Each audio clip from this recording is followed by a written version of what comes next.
But I just had on something just in case Ash goes early. What's Tilbury? She's not Brad. See what happens again from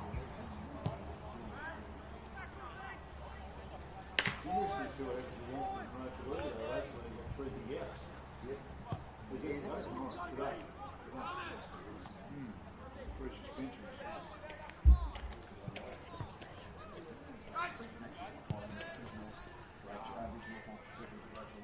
I heard you say won the second. Lots of Wiggins results in 2 of them. I saw Hillwood lost to the end of that. Yeah. Yep. Surprise.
Dale beat Odd Scotch in seconds, 7 straight 42 to 14-34. How would that be?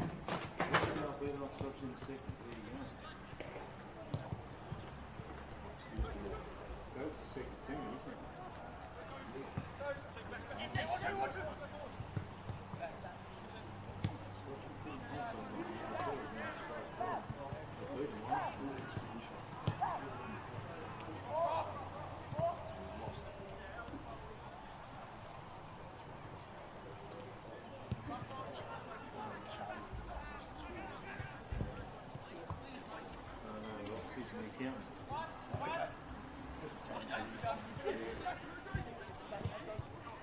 Okay.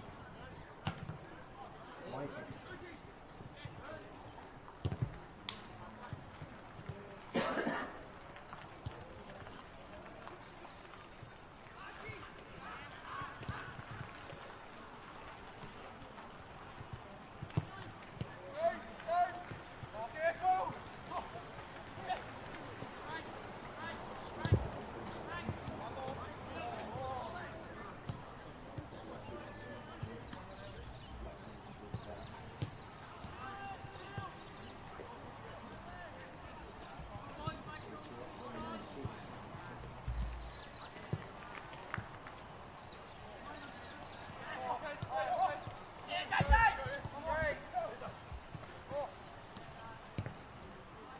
Give me a yell when you're about to pick up.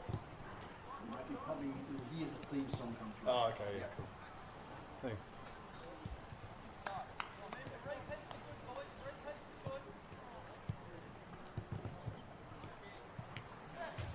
This sports broadcast is brought to you by L-Gas. For all your L-Gas needs, L-Gas, call 13 11 61, a sponsor of City Park Radio.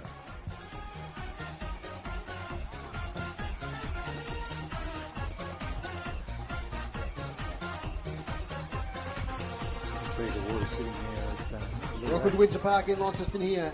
It's round 20 of the TSL. It's a bit of a bleary day here at Windsor Park, but it's going to be a great game of footy because we've got 2 teams at the bottom of the ladder fighting it out to avoid that dreaded wooden spoon.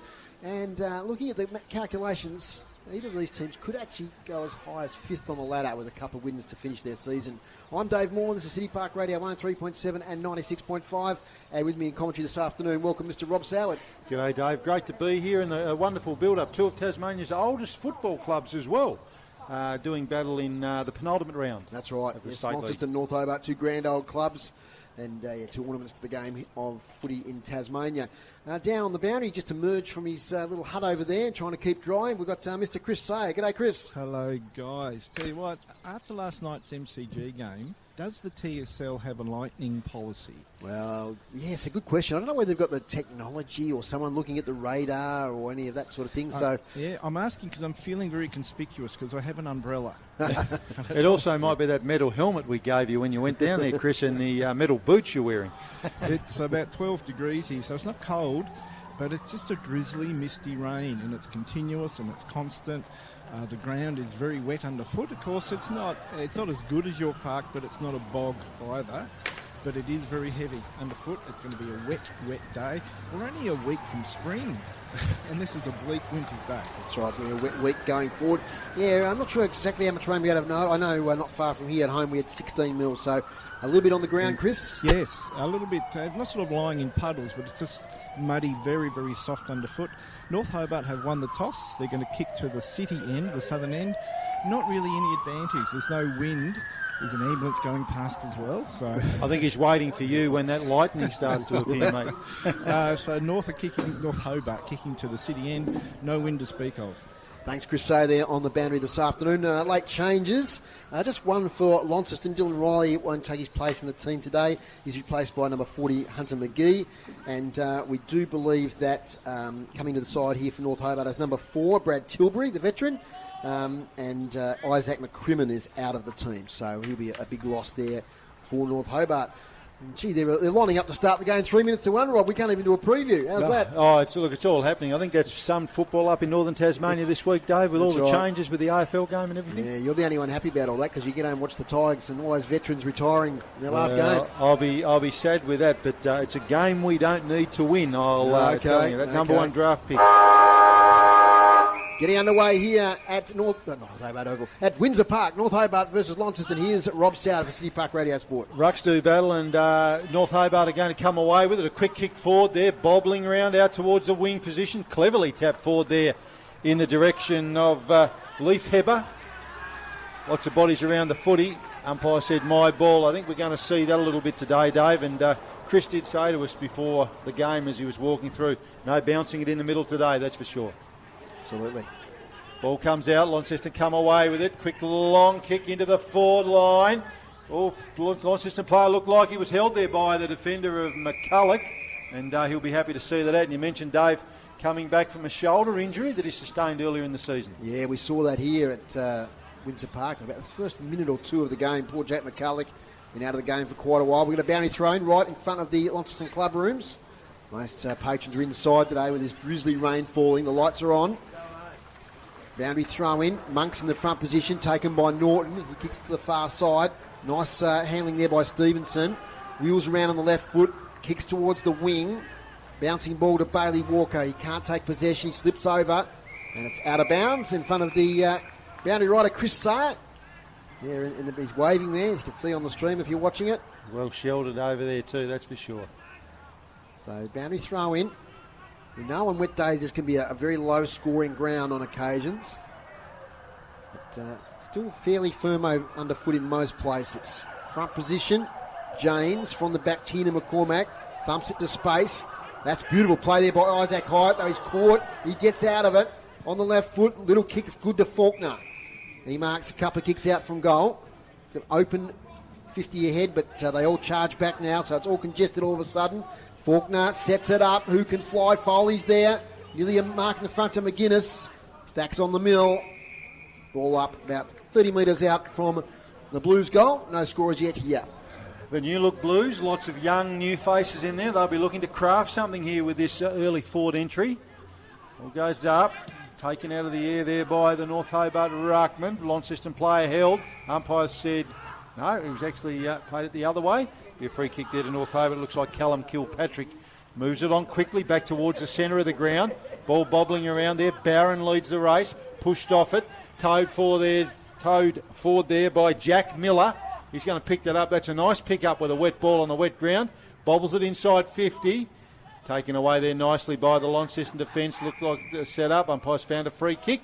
And it'll be a free kick to the Launceston player there in Seth Pfeiffer. Pfeiffer from half back with a relieving free kick. Kicks low, long to the wing. Front position there for North Hobart was hasty. Couldn't take the mark. We'll get another ball up. Umpires today, Caleb Berkery, Riley Stevenson and Nick Merritt-Smith. So Janes and McCormack, they'll be the battle all day.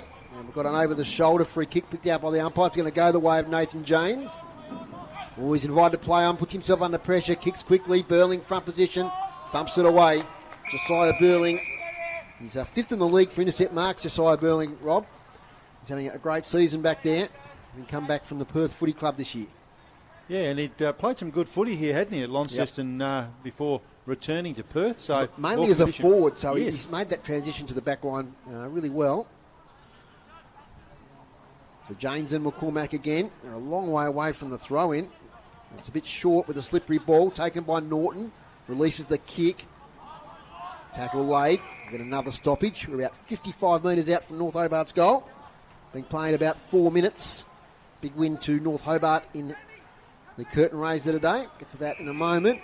Holding free kick in the ruck. This time it's going to Janes again. Second free kick against Tina McCormack. Quick kick forward there by Archie Devine. Chance now. Picked up there by Jack Miller. He kicks towards goal. Gee, that's nearly a mark there to Jack McCulloch. It's seen through for the first score of the day. It's one behind to North Hobart. They certainly look like they've wanted to move the ball quickly, Dave, North Hobart. James on a couple of occasions there playing on quickly. Ball comes out of defence, long kick out of defence. Good kick with a wet ball. Sits up, players up early. Big pack around it. Launceston come away with it. Chopped off there nicely across the wing position there. Sam Foley picks it up for Launceston. Keeps it in play. Bobbling around the sideline. Going to be gathered there by Jake Dixon, taken over the line with a really nice tackle effected there by Bailey Gillow. Just in front of our commentary position here, early stages. North Hobart one behind Launceston, yet to score. And the umpire's going to throw it in. Ruckman set themselves. McCormack and Janes. Sits for Janes, taken out of the air, tackled by McCormack. Umpire says that's mine. And we'll have a ball up fractionally round from where we were previously, Dave. Devil League score today with North Hobart 19-10-124, defeated Launceston 2-1-13. So North Hobart going for back-to-back in the D-League in season 2024. Tackle laid there on the Launceston player. That's Presnell. It gets up with a bit of push and shove. So a lot of stoppages. Mr. Dave Gruber absent today. He's watching his beloved Hawks. He'd be flat out with these clearances. Inside 50, smacked out there by McLeod. Out towards the wing. Connell McCormack's there with Bailey Walker. Slip and slide, out of bounds. Run behind North Hobart. Launceston yet to score, Rob. I reckon Grubbs' clipboard would have blown up already, Dave. It's just that sort of day, isn't it? That wet day and slippery ground. Yeah, just a fine drizzle. It's almost a fog. And the ground already on a wet surface. A couple of puddles there at half forward to the northern end of the ground. We often see that's where water collects here, Windsor Park. Boundary thrown full short. It's going to do a bit like of that today. Laying on top of it is Colin McCormack. No one can find a way clear. In fact, it was number 62, Finn Price there. So Mitch Thorpe emerges from the box. Wants some players just to drop back a little bit. Out now to Presnell. Handball to Conor McCormack. Left foot to half forward. Front position there was Gilligan. Couldn't take the mark. Off hands, Liam Jones. Gets to 60 out. Inside out right foot kick looking for Foley, who takes the mark in these slippery conditions. In front of the Launceston Social Club. And he's about 25 out right on the boundary. It'll be a tough shot from here, Rob. Yeah, it will be. And you could see the water fly off the ground there, Dave, as he took that mark. So he certainly hasn't got firm footing underneath him as he prepares for a shot on goal. Lovely kick from Jones there, the delivery. In fact, William Jones is quite free. Now he's covered by Stevenson. So it's going to be the old round the corner kick on the right foot here. Sam Foley sets it up, the face of goal across the face. First score for Launceston. That's their first behind. It's 1 behind apiece. Bit of a soccer score, Rob. 7.5 minutes gone. It's 1-1. Angus Norton brings it back in. It's marked there by Tyler McGuinness. Moves it on quickly. They're really wanting to keep the ball moving quickly, North Hobart, and in that vein, straight up the wing position to a contest. Tapped away there, gathered over there by the North Hobart player, just towed forward. They've got the numbers here, North Hobart. Quick hands off the ground. Going to have a shot on goal. North Hobart, first score of the game. Jack Miller. Beautifully done. One end of the ground to the other. You'd think it was a dry day, Dave Moore, the way they moved the ball there. Beautiful play, and Jack Miller getting on the board for the first goal of the match. Yeah, you've got to move the ball quickly at wet days, Rob, you know, as a coach. I'm sure you used to tell your players that. And Leaf Hebber there with the assist and the long sleeves. And young Jack Miller, who's a real talent, involved with the Devils program. He's kicked the first for North Hobart. So they're off and running now, 1-1-7, leading Launceston 1 behind. The ground, we've talked about the water, but it's in pretty good shape, isn't it? We've been here when it's been worse, that's for sure. I drove past yesterday afternoon, Rob, and I thought, it's looking magnificent. And that was before the rain fell overnight. But anyway, still going to be a great game of footy, I reckon. It's going to go down to the wire from James the tap, trying to find Norton. Picked up by McGuinness. Handball's off there to Tilbury. Weaving through as Jones. He's tackled hard by McGuinness.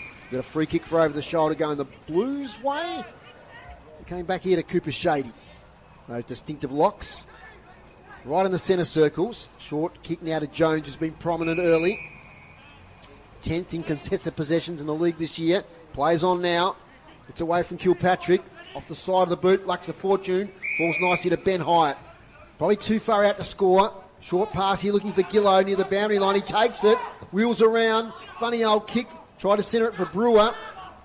Taken by Norton. James fumbles. Now McGuinness. Back to McGuinness and they're away North Hobart. Like they did last time. Nice kick forward there from McGuinness. And they found the spare player. That looks like McCulloch. Moves it on quickly. It's been the theme of the day for them. And that's going to be a nice mark taken there by Miller again. Well, we went to play on and he got tackled. Blues have got the numbers around the footy. Gathered up there. That was Seth Pfeiffer. Oh, back towards the McCulloch direction. He drops probably what he should have taken. Blues are away here and they're out. Nicely taken, Bailey Gillow. Kicks in the Foley direction. Foley smart. Chips it forward.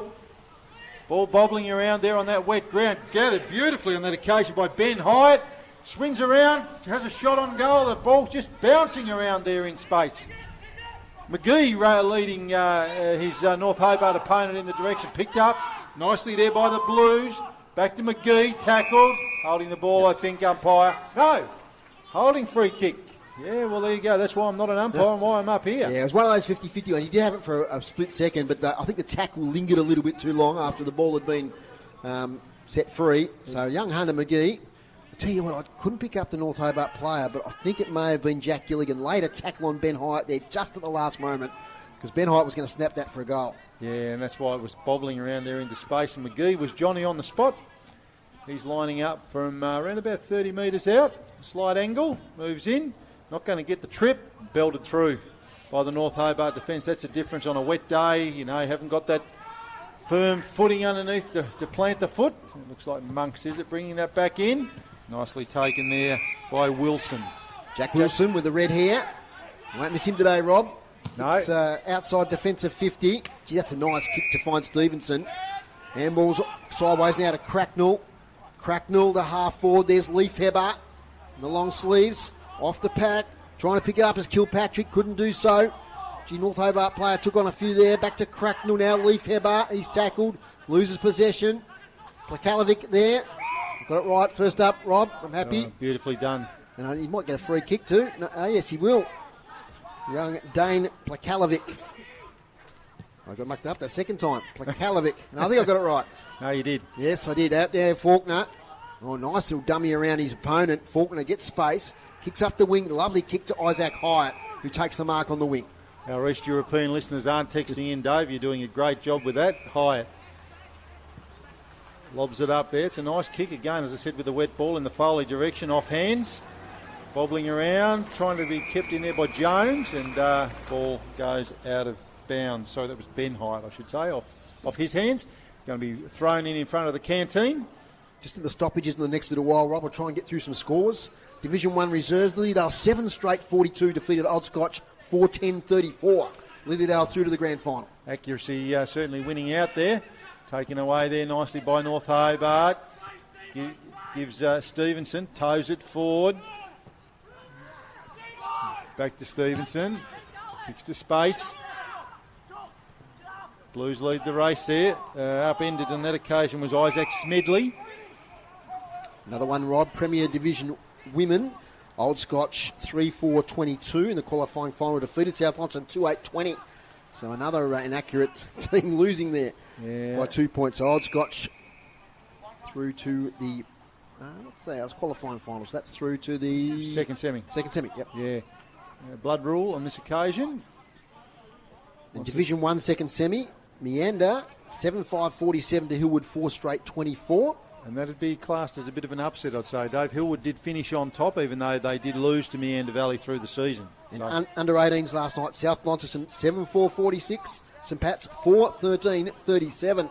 So 17 scoring shots to 11, and another team goes down through inaccurate kicking. And what do they say? Bad kicking's bad football. And on those occasions, there's your illustration, Dave. And we're still waiting for the blood rule here because it's happened the furthest place from the ground to the interchange benches. So I've got time for one more in the Premier Division second semi. Bridge North 48. No, qualifying final. Bridge North 48 defeated Longford 29. Bridge North always very strong in the reserves, aren't they, Dave? Yep. Ball bobbling around here now. That's Jake Dixon failed to pick that up there for North Hobart. Luck's a fortune, though. It's going to come back to him. Chip forward on that occasion by Stevenson. Towed forward there by the Blues. Out to space. Picks it up. Nicely done. I think it was a dry day. Back towards Hyatt. Tackled. Got rid of it. Escorted over the bush. Thought he was going to end up in the fence there. I'm glad he didn't. Lenny Faulkner. Probably not as glad as he is. He's picked it up and returned that to the boundary umpire in the true wing position. So boundary throw in. Been playing 14 minutes. Just a one goal kicked. It's North Hobart 1-1-7. Leading Launceston 2 behind, 2 points. I reckon 7 or 8 goals might win it today, Rob. It's that sort of day. It certainly is. Boundary throw in. This time it's Foley up against Janes. It's an air swing there from Janes. Falls to the back. Gets Tilbury there. The late inclusion. Getting tackled. So he replaced Isaac McCrimmon. And I think his inclusion, he's an experienced player, just that big body on a wet day for Tilbury. Just around the contest, you can see him there, a bit of push and shove with Bailey Gillow. James thumps it forward with the left hand, taken by Cooper Shady. He gets the high tackle, he did it well on that occasion. So he'll get a free kick. Loses the headband slightly. Gets it now to Presnell, who's on the boundary line right in front of us. Takes his time with the wet Sharon in his hands. Low kick to half forward to Jones. Nearly took the mark. Gets it on the recovery. Throws on the boot. Will that stay in? Does by a millimetre. Good result in the end for Launceston. They're just 20 metres around from the right behind post. They're going to the northern end of the ground. So the drizzle's still there. Might get down to Chris the next stoppage just for a bit of a conditions update. So we've got a boundary throw in deep in attack here for the Blues. Chance to score a goal. And goals are going to be like diamonds on days like this. Get Rob to check the AFL score in a minute if you've got it there. So James now throwing it on the boot. It's out towards Cracknell. Can't pick it up. Shady in there working hard again. He might have got another high tackle this time from Norton. Not this time. And Chris Sayer, what do you got for us down there? How are conditions? Yeah, it's still pretty drizzly, misty rain, not really rain, just sort of mist, just enough to be a nuisance. And I just think North Hobart are handling their conditions a little better. From the ball up, James gets it to McGuinness. Tied in traffic, tapped out here towards Leaf Hebber. Can't quite pick it up. Jones with a quick kick. Back inside 50. Norton fumbles. Kicked out clear there by Monks. Out wide. In pursuit there, the number 36, Volta. And it's out of bounds. Rob, did you get an AFL score there? I did. Hawks fans will be happy, Dave. 35-7 at the moment at UTAS Stadium. Okay, of course, a win guarantees them a final spot. And what a turnaround that was after the way they started the season. I think they said on the radio on the way in, Dave, there's only been 2 other sides, I think they said, have started 0-5 and made the finals. Great effort there by Sam Mitchell and his crew. So boundary thrown right in front of the Launceston interchange bench. Foley takes it out of the ruck. He's tackled by James straight away. Ball up. Lots of stoppages, as you'd expect. A lot of slipping and sliding. Umbrellas, the patrons on the far side. James tries to work it clear. He does by hand. Player might have been tackled without it. Yes, says the umpire. And it's going to come back here. I think it's to the number 62. Finn Price will take the free kick. Price. Nice mark taken there. Just in front of the interchange area by the Blues. Load up and go long into the forward line. Early fly there and too early, Isaac Hyatt, I'd suggest. Umpires picked a free kick out there. North Hobart's Nathan James, the ruckman. Going back from whence it came, back towards that interchange area. Another high fly there. It's going to sit for the Blues though. Sticky ball, mistake there. And umpire says North Hobart free kick. And it's going to be Wilbur McMurray in front of the interchange area. McMurray goes back inboard. Ball sits okay there for Archie Devine. Moves it on quickly. That's been their theme all day. Inside 50. Punch there by the Blues defender. North Hobart player ridden into the ground. Umpire says play on. Towed off the ground. Back towards the middle. Shady. Fumble. Picks it up. It's going to be okay though. McCormick moves it on quickly. Nice play, Launceston. That was Hyatt. Handball's out there to Lenny Faulkner. Faulkner with a talk. With a spiral talk. Nice and easy one there for the defenders to pick off, and that's nicely done. Bailey Walker back towards the centre of the ground. North Hobart trying to come away with it. Handball back inside. Moved along quickly. Thrown on the boot on this occasion by McMurray. That man Wilbur McMurray. Towed forward there by the Blues. End-to-end stuff here at the moment. 50 arc to 50 arc, probably more like it. Ball in dispute. Launceston player upended there. Tiernan McCormick that was. And his knees taken. Lots of bodies around the footy. Typical wet day football, Dave Moore, isn't it? Absolutely. And the old saying they're going over like 9 pins there was in my head, is that they're all falling over all over the place. But we've got a ball up. Left half forward for Launceston. Won't be a long quarter. We've gone about 20 minutes. It's North Hobart 7, Launceston 2. One of those days we have to remember to give the score a fair bit because there's not much scoring going on. 5 for now. Gets it to Foley. He's got a lot of space. Now he decides to run on. Kick long towards attacking 50. Rocky Barron will fly from behind. Falling now to Hasty. Boy from Guildford Young College. Kicks wide here looking for McMurray. And I think it might have been too wide. It was. It's out of bounds on the full. And Sam Foley will take the free kick. Over in front of the old entrance to Windsor Park back in the day, Rod. Yeah. That's where you used to come in off West Tamar Road. You can still see the gates there. There's Foley now. Kicks inside 50. Gianna Pose there. Good mark to Monks. Big fella in defence. Formerly of the Hobart Footy Club. He goes sideways. There to Dixon. Dixon now. Long to the wing. Leading up as Jack McCulloch has had to come a long way up, Rob, to get his mark there. He has. No one inside the forward, well, probably 70 metres of the ground. He kicks towards Leif Heber. He might have been got contact from the front, he was. So chance here to go further towards their attacking zone. Kick to the boundary line is okay. Archie Devine there. Kicks inside 50. Can anyone take a grab? Good sprawl from Smedley from behind. Now we've got a whistle on play. We've got a throw there. It's against North Hobart. So it's coming back to Isaac Smedley, and he's going to relieve pressure from the back pocket. Smedley. He's got a teammate there lurking in the mist. In the other wide sort of half-back flank position. He goes up towards the wing. Lucks the fortune. Sits for the Blues, but lots of bodies around the footy. Nice mark taken there by Rocky Barron. That was Franklin to Barron. Sorry, Franklin to Barron, I should say. A bit of Nostradamus there. Yes. Another inside 50 here for the Blues. Sits nicely there. Jones, clever. Not Jones, Hyatt. I've caught him that a couple of times. Is it going to send it? It does! Oh, what a terrific goal. Ben Hyatt found all the angles, Dave Moore, off the boot there. Skidded through for a terrific goal. And the first Blues goal of the day. Oh, that's what Ben Hyatt can do. He's kicked 26, now 27 goals for the season. And he's just got that little bit of X factor inside 50. Just knew the right way to throw it on the boot to get the right curl as the ball bounced towards goal, the old dribble kick. And, it's the goal they needed. They're in front now, 1-2-8. Launceston leading North Hobart 1-1-7. And it's a nightmare on a wet day too, because you see him standing there next to Jones, and they do look similar boots. But what a goal, Ben Hyatt. We've seen 2 goals now, Rob, from quick entries. I think that's what the teams have to do, not muck around. Let's get it in there, get it to one-on-one contests, and back your crafty small forwards to do the job. Absolutely, and they've both got them, both these sides. So absolutely great start there. Oh, good tap from James now to Norton. Great ruck work, and they've got inside 50 here. McCulloch leads out. Gets his hands to it. Off hands. Coming through there is the goal kicker in Miller. He couldn't quite take it with him.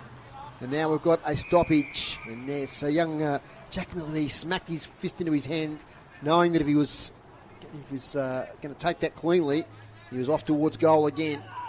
He's a likely looking type, isn't he? Like him. From the ball up. Light's starting to take effect here now. Off the ground there from Ben Hyatt towards Tina McCormack. Sweeping handball, Kilpatrick couldn't find a target. Oh, that's good from Isaac Hyatt. Just spins out of trouble. Beautiful handball to Gillow. Gets caught from behind. Has to release it back to Tina McCormack. He's got support though. And nicely done there by Wheeler. Kicks it long. Here's a chance. Liam Franklin off the ground. Pretty smart on this occasion. Back here to Walker and Foley one-on-one. Walker over the ball. Can't pick it up. Smacks it just in the direction of the Launceston players. Kick towards the goal face. Goes across the face and out of bounds. Kick there. That might have been from, Dane Plakalovic. With a little kick there. Made his debut, I think, last week for the Blues. One of the many debutants this year for Launceston Footy Club. I've got an idea either Mike or Steve played here at Launceston, so I'm not sure if that's a dad or an uncle. Okay. Sure someone will tell us. Just waiting for the footy to come back. I think it's gone under a vehicle. Spectator throws it back. Nice throw too. Michael is the dad, says Matthew Jones. Thank you for that bit of information.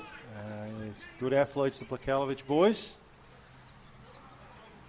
From the boundary throw in. Tap to the front. No one can take possession. Ben Hyatt can. Oh, don't tell me. Not this occasion. Gee, that would have been another miracle goal from Ben Hyatt. Off-line on this occasion. So 1-3-9 now. Launceston leading North Hobart. 1-1-7. 25 minutes gone. Yeah, as you said, Dave, not far to go here, I wouldn't think, as Harrison McLeod brings it back into play. Nice long kick. Off hands. Launceston looking to butter that up. A toed forward on that occasion by North Hobart. Looking to create an opportunity. Sort of in that wing position. Bobbling around. Blues are going to come away with it. Comes inboard. Nicely done on that occasion. Isaac Hyatt. Oh, high tackle. Blues free kick. Trying to set something up here. Bailey Gillow. He's had a lot of it in this first quarter. Yeah, he has. He's been terrific for them. The journey. Bailey Gillow loads up. Probably not the sort of kick he was looking for, and probably blame the wet ball and the wet day on that one. He's usually very, very good by foot, isn't he? Today's broadcast brought to you by Elgas. For all your LPG needs statewide, talk to the locals with knowledge. Phone 13 11 61. Thanks for your support this season, Elgas. Of course, next week we're down at KG5, the Blues in Glenorchy, and then the final start. So looking forward to that. Boundary throw in. You get the feeling if there's going to be a score, it's only going to be the Blues who have that chance. They're about 70 metres around from their goal. Ruckman do battle. Big punch by McCormack. Pause the whistle there. Has to be a Blues free kick. I don't know why they didn't pay advantage, but anyway, that's okay. Shady. Loads up, goes higher than it does further, but it's going to be inside 50. Awkward ball to get hold of. Lots of bodies around it. Foley battles on nicely. Chopped off by the North Hobart defence. Again, lots of bodies around the footy. They'd want to slow it down. North Hobart will not want to concede a goal at this stage of the quarter. You really don't want to give up those junk time goals, do you? Just inside 50. Thanks again to Matt Jones, who's given me the pronunciation. Plakalovic. I've written it down phonetically, so I won't get it wrong again. There's inside 50, very close to siren time, you think, although we've had a lot of stoppages. Faulkner slides in, takes a mark on his chest. 60 out. There's a very large number of players ahead of him inside 50. Oh, he might have spotted someone here, and Ben Hyatt, he has. Ben Hyatt just got the only bit of space inside that 50. He let out, took a strong mark on his chest in these conditions. He lost his boot in the process. And he's only about 25 out, slightly left of centre. As the drizzle continues to fall here at Windsor Park, this will be a big kick in this game. He's kicked the only goal for Launceston this quarter. An absolute beauty. On the right foot, takes a deep breath. This will be the last action of the first quarter here at Windsor Park. Ben Hyatt. Long approach. Under the floodlights. In he comes. And kicks a behind. In fact, now, I think, Rob, did I hear a play on call there? I think I did. I don't think that score will count because I heard the play on call as soon as he came round too far. Yep. And the umpires folded the flag up. Yep, He's not so waved it behind there. So unusual one. That's the end of the first quarter. And it's 1-3-9. Just checking the scoreboard here. Yes, 1-3-9. Launceston to North Hobart 1-1-7. As that drizzle gets a little bit heavier, if anything, here at Windsor Park. Goal kickers, Rob, you got across those? Well, we don't need half an hour for these days, do we? Jack Miller with a nice goal for North Hobart, and that absolute gem from Ben Hyatt for Launceston. Had all the angles and got the nice purchase off the turf as it rolled through for a goal. And got some quarter-time scores coming through. I'll start with the game at Hillwood between Lilydale and Old Scotch. It'll be a wet old day there today, Rob, I reckon. Lilydale 2-1-13, leading Scotch 1-4-10. And just repeating, Lilydale won the seconds there, 7 straight 42 to Old Scotch 4-10-34. And thanks to Max Walker for this score coming through. We've got Rocha Lee 1-2-8. At quarter time, Longford 1-1-7. So just 2 goals kicked there as well. So it's one of those days, isn't it? It is. And I'm going to talk to George Walker from Old Scotch at the gym. He did have a chip at me because I called him the wrong name in the grand final last year. But 4-10. We'll see how that went. And I know people will be wondering, Dave, we're 15 minutes into the second quarter at York Park. Hawks 54, North Melbourne 13. Thank you there to Rob Soward. So bring you up to date with everything. We might just take our break early today and collect our thoughts, and we'll come back and have a bit of an analysis of the game here at Windsor Park. At quarter time, it's Launceston 1-3-9, leading North Hobart 1-1-7. Here's some messages from City Park Radio. Play your cards right with new LPG deals from Elgas. Whether you're moving in or you're settled in, make the switch online today. From LPG account credits, fixed pricing and carbon offset options, Elgas has got you covered. Don't lose out. Visit the website, choose your new deal and sign up today. Go online, www.elgas.com.au.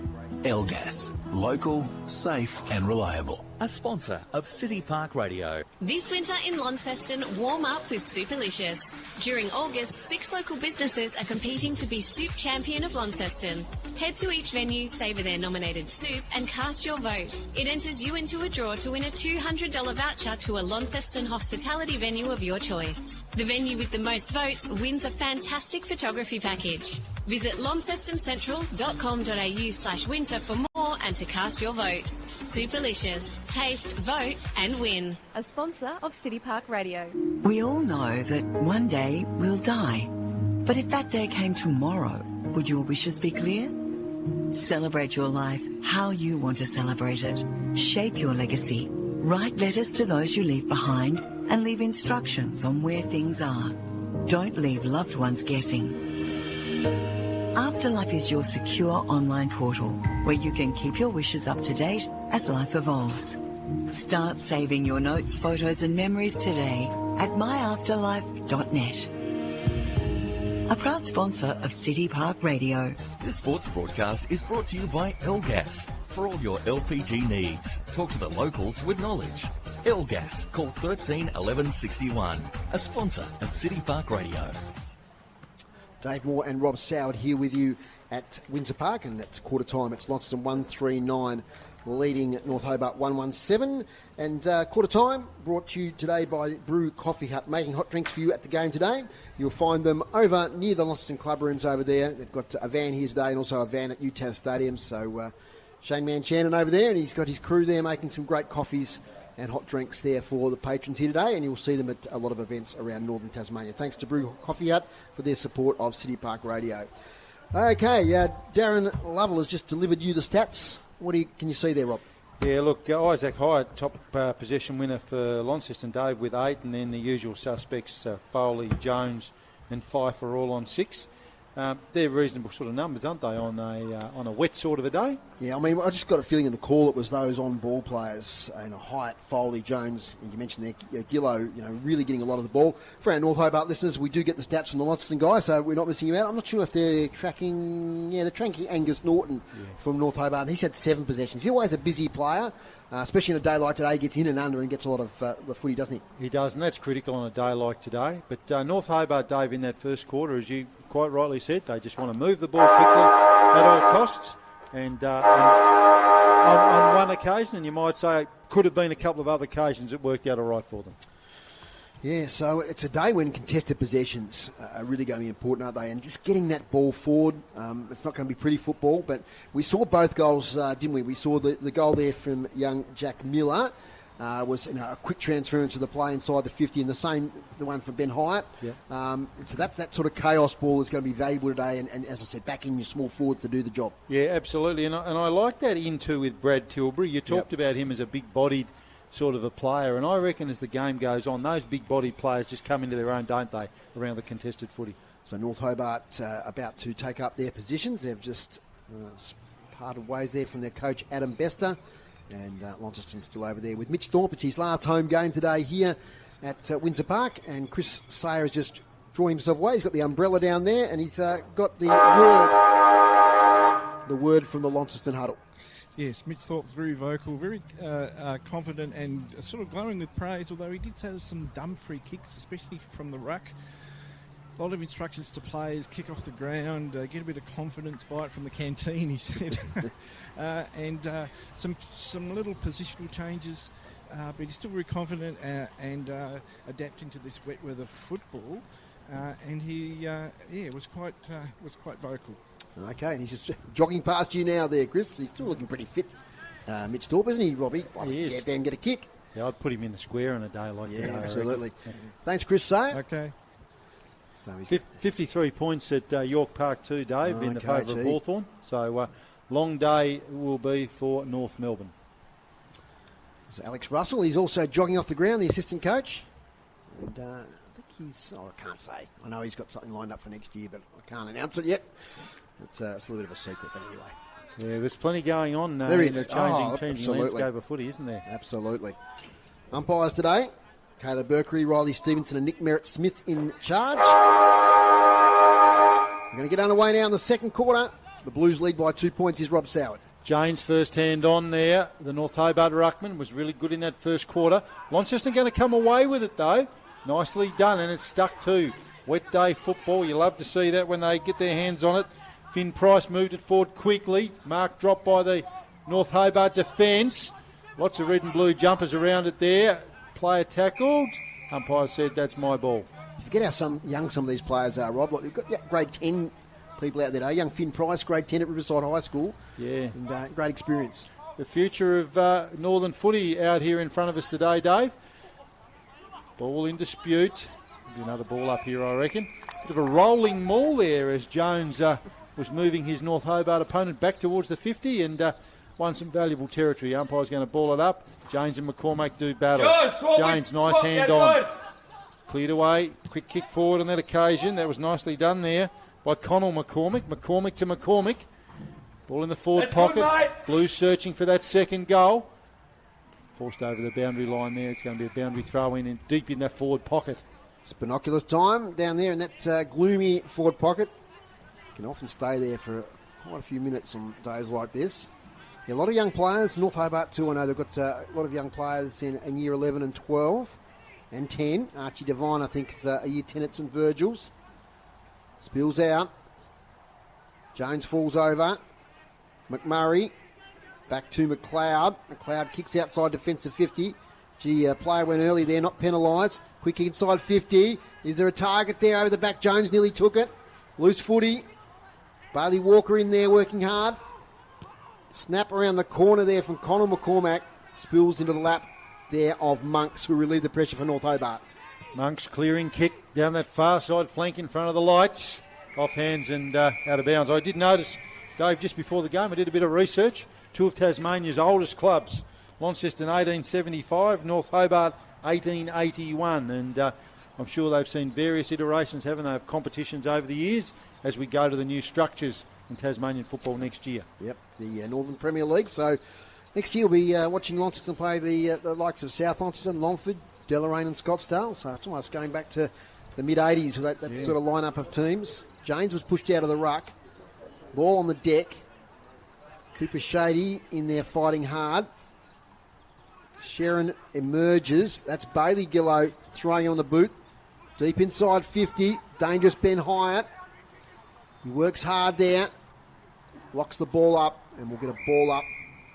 So the future, I was going to say, Dave, the future's bright for both these sides. I just love seeing those young players coming through, and there's certainly plenty of them on show here today for both teams, and quality young players as well. From the ball up. Ball spills out. Out here towards Devine. It's tackled. Does get away to McMurray. Out of defence now through McGuinness. Up here towards McCulloch, who's monstered by two Lonnie defenders. Jack Wilson. Ball stays inside for him. Quick hit forward by Jack Miller. Here's Kilpatrick. Can he pick it up? If he does, he goes off the ground. He had more time. Josh Bingham now. He goes off the ground. And he kicks behind as it cannons into the post.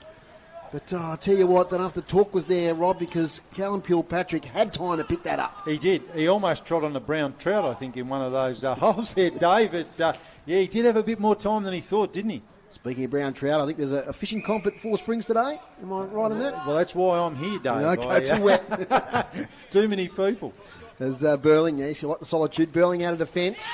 Comes out here to Devine. Now he got one high. Well umpired there. Umpire's right adjacent to it.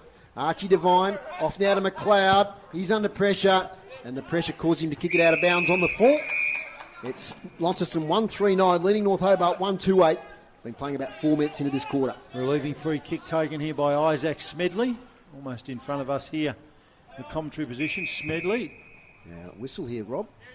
Blood rule. Yep. Yeah, it's a blood rule there. Looks like Bailey Walker. Got a bit of claret coming out of him with his headgear on. Again, almost as far away as he could be from the interchange bench. Just a quick check of some of those scores, Rob. At quarter time, Lilydale led Old Scotch by 3 points. And out there at Rocherley, it was Rocherley leading Longford by 1 point. Both low-scoring games. Yeah, the weather will certainly be a factor, you'd think, there. We'll go back in a moment. And, things return to normal. Smedley, take two. He's gone behind the light post now, so we can't see him, but Smedley down the line. Lots of bodies around it in the Foley direction. Clears him. Taken out of the air, or attempted to be taken out of the air by the Blues. Lots of red and blue jumpers around it there for the Demons. Good numbers around the contest, and we'll have a ball up again in front of our position here. Windsor Park. The drizzle seems to have stopped, which is good. James and McCormick. McCormick gets the first hand on. Belted away, taken away there by Isaac Hyatt. Mark taken there by Liam Jones. Inside 50, ball's going to bounce around to space. The race is on. Picked up again, and goal number 2. Goal number 2 to Ben Hyatt. Beautifully crafted on that occasion by Launceston. Kicked to space, Jones, very clever. And Hyatt using his pace to run onto that.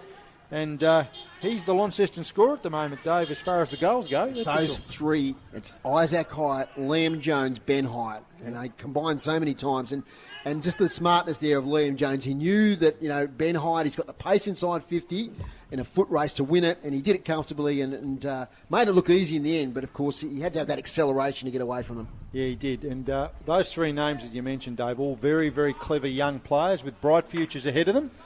And a much-needed second goal. And that takes them on to 2-3-15. 1-2-8 North Hobart. Back in the middle.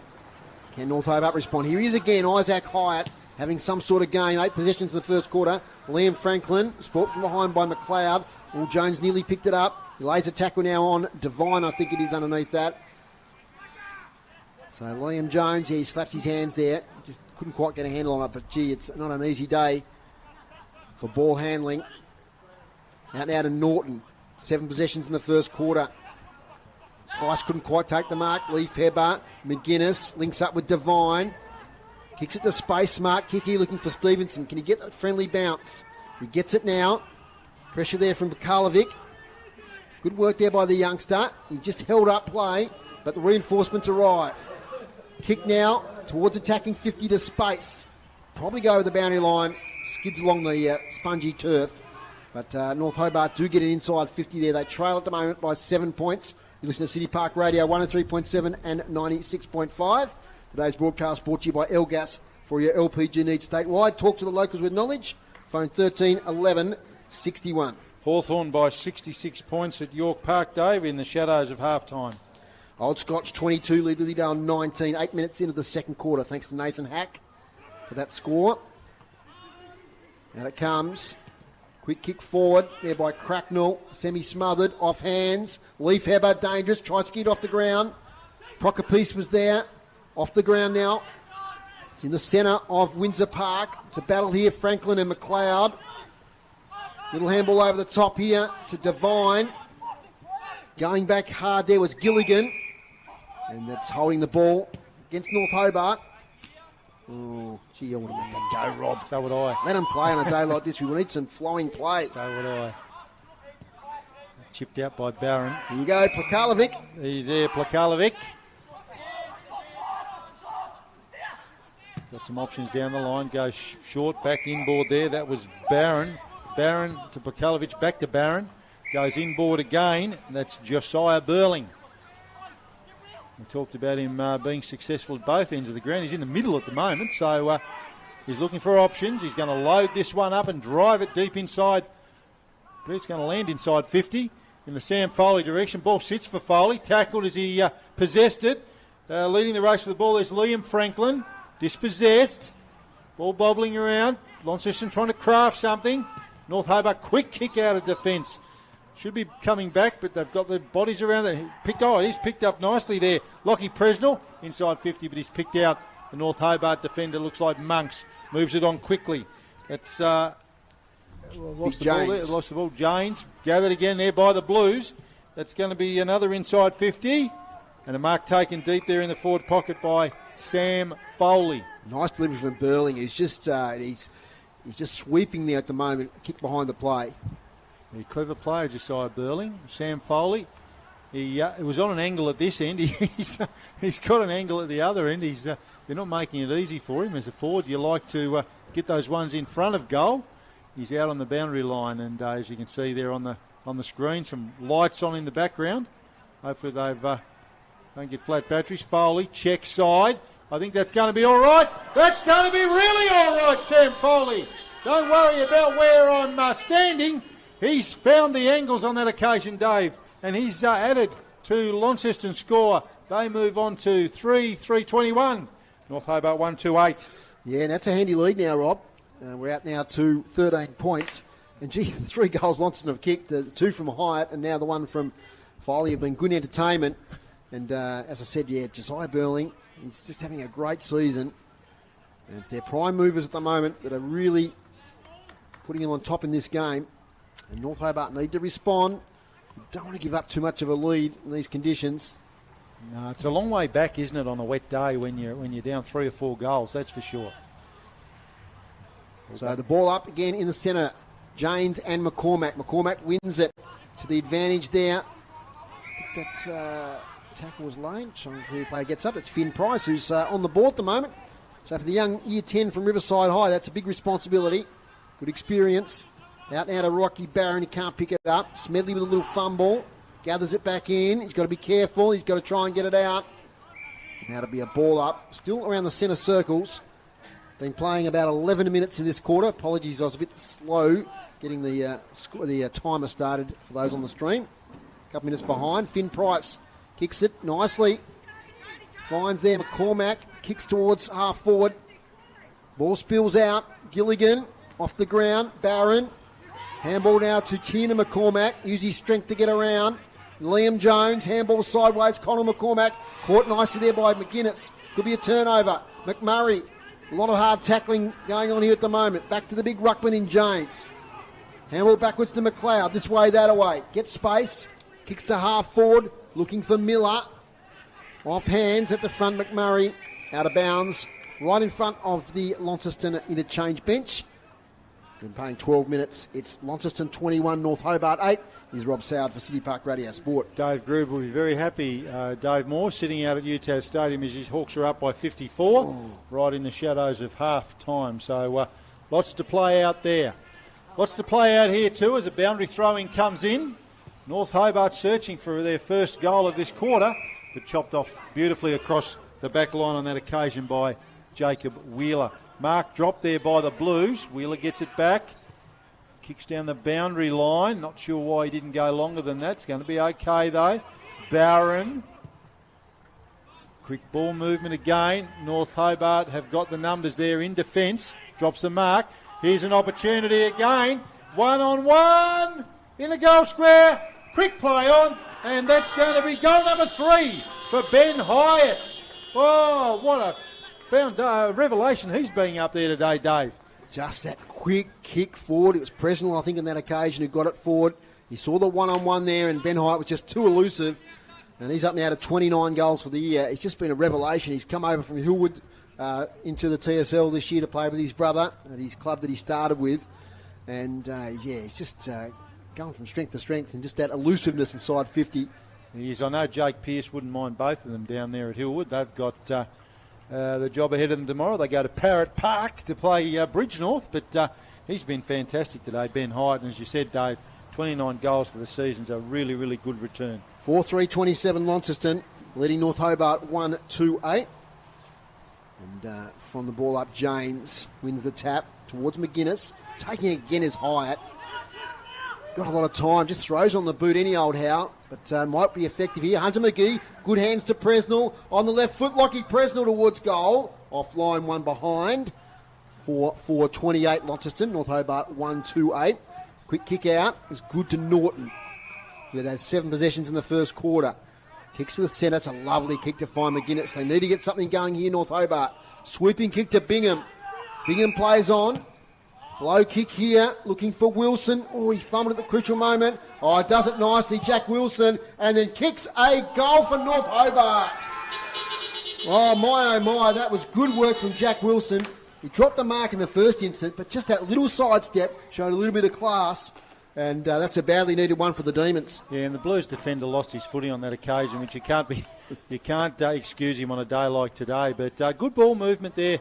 I've been really pleased, Dave, with the ball movement at times from both sides. Like you'd think it was a dry day, wouldn't you? That last Launceston goal and on that occasion the North Hobart goal. Well, that was from the kick-out. Yeah. It was kick-out to Norton. I think McGuinness was involved and ended up there with Jack Wilson. So that's coast to coast from the Demons.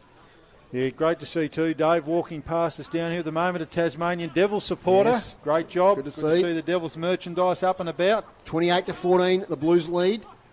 And it's Rob Soward to take over. Ball bobbling around in the centre. North Hobart coming away with it. Quick kick off the ground there by Norton in the McCulloch direction. Nice handball. Missed the target. Blues defender there in the agency of Isaac Smedley. Good courage. Umpire getting in there quickly. A bit of push and shove. Not sure what happened there. Jones pushed off it by, I think that was McGuinness. Ball in dispute. Lots of bodies around as you'd expect today. Taken away there by Hyatt. Handballs to space. McCormack off the deck. At the wing position. Here's an opportunity for the Blues.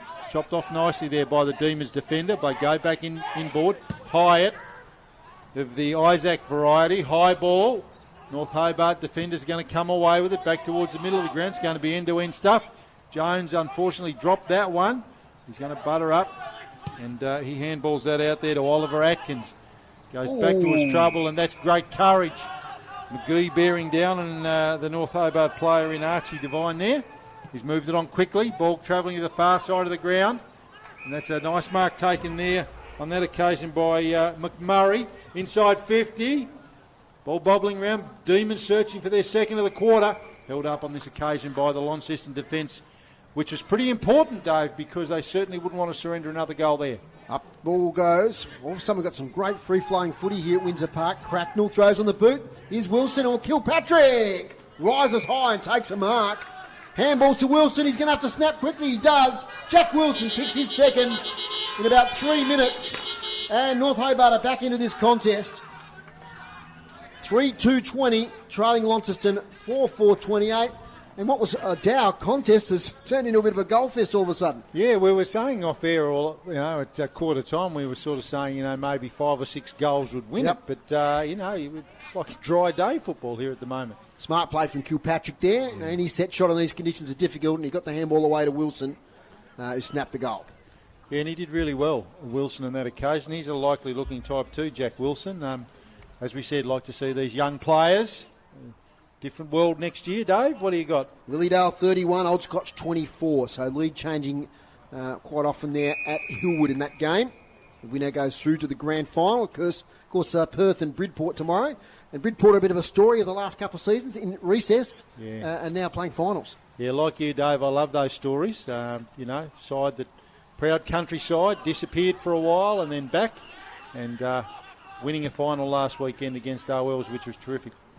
Another inside 50 here for North Hobart. Blues will be certainly keen not to concede another one here. North Hobart player held potentially, but no, umpire lets it go. Good tackle on that occasion by Jacob Wheeler on his North Hobart opponent, who was away. So we've got a ball up about 35 metres out from goal. Ruckman do battle. Jack McCulloch holding free kick there. Yep. Good umpiring. It was good umpiring. It was always there. Kilpatrick, I think it is, Rob, with the free kick. So after the game sort of got away from them a little bit, you would have thought, Dave. They've worked their way back into it, and now they've got an opportunity. If he kicks this, I thought they'd get the lead, but no, they're 8 points down. Yeah, they'll just be 2 points down if he converts this one. It's certainly got a lot tidier for them in the last few minutes, that's for sure. They're quick inside 50, and on this occasion a free kick. He's going to kick this from around about 40 on a slide angle on the left. Not going to quite get the trip, I don't think. Ooh, almost marked on the line there on that occasion by Wilson. Launceston defence get it out of there. Back towards Hyatt. Hyatt affects the tackle. Going to be a mark there. North Hobart play Leif Heber. Young Wilson could have had 3 goals in 5 minutes if he didn't mark that. Absolutely. Leif Heber moves it quickly. That's not going to be the trip or the hit the target. Back to Leif Heber. Jones makes the tackle. James moved on quickly there. Norton, they're searching for something here, the Demons. Quick kick inside 50. Lots of bodies around the footy. Launceston defence steadies. Hacked out in the Barron direction. Barron by hand. Shady, tackled Jones, holding the ball. Great pressure there, North Hobart. Yeah, just lifted the Demons in the last 5 minutes. And Angus Cracknell with the tackle there. One of the many Demons today in long sleeves. He's about 70 out. I think he's just going to go for distance. He does. Kicks it high. He's got the target there. And Jack McCulloch, who drifts across. There's about 4 Blues defenders there. Hacked out by Barron towards defensive 50. Drifting up the ground was Ben Hyatt. Presnell handballs to space to Shady. Shady now to Schoonmaker. Goes straight through his fingers. Little handball back by Procopiece. Sideways kick finds McLeod. McLeod, short kick to Devine. Is that 15? Just says the umpire. Hawks by 55 at half-time, Dave. Yeah, and I think Kangas kicked the last couple there, so it could have been worse there for the Kangaroos as Devine kicks inside 50. A lot of flyers, off hands, Kilpatrick. Leif Heber couldn't take it with him. Weaves through traffic, don't know how he got out of that. Now Shady takes possession, got one high, I reckon. No, holding the ball, Cooper Shady. Well, the umpire probably had a different view to that than me. I thought he got one high, but it's going to be holding the ball. And we've got Callum Kilpatrick, who's really lifted this quarter. He has. And we're talking about players that have lifted, Dave. Kilpatrick, Leif Heber as well. We've seen a lot more of him. Important for the Demons. So we're right behind this one. Shady can't believe it. You can see he's got the hands on the knees. He's not happy. It's just one of those unfortunate things where the umpire has a different view. A lot of players around the contest. Kilpatrick will kick a goal for North Hobart. They're right back into this at Windsor Park. This is a cracking game now. They're 4-2-26. And they're trailing North Hobart. Sorry, I just got the wrong score there. Start again. North Hobart 4-2-26 and they're trailing Launceston 4-4-28. Yeah, we've got a cracking game. Absolutely. I don't know, Dave, I wouldn't be telling fibs if I said wet day. We got here, we saw things as they were. Thought it might be a bit of a scramble, but been a great quarter. It was 1 goal apiece at quarter time. Then we saw 3 in a row from Launceston. Yeah. And now we've seen 3 in a row from North Hobart. We've still got probably 5 or 6 minutes to play out in the second quarter. So a real battle here.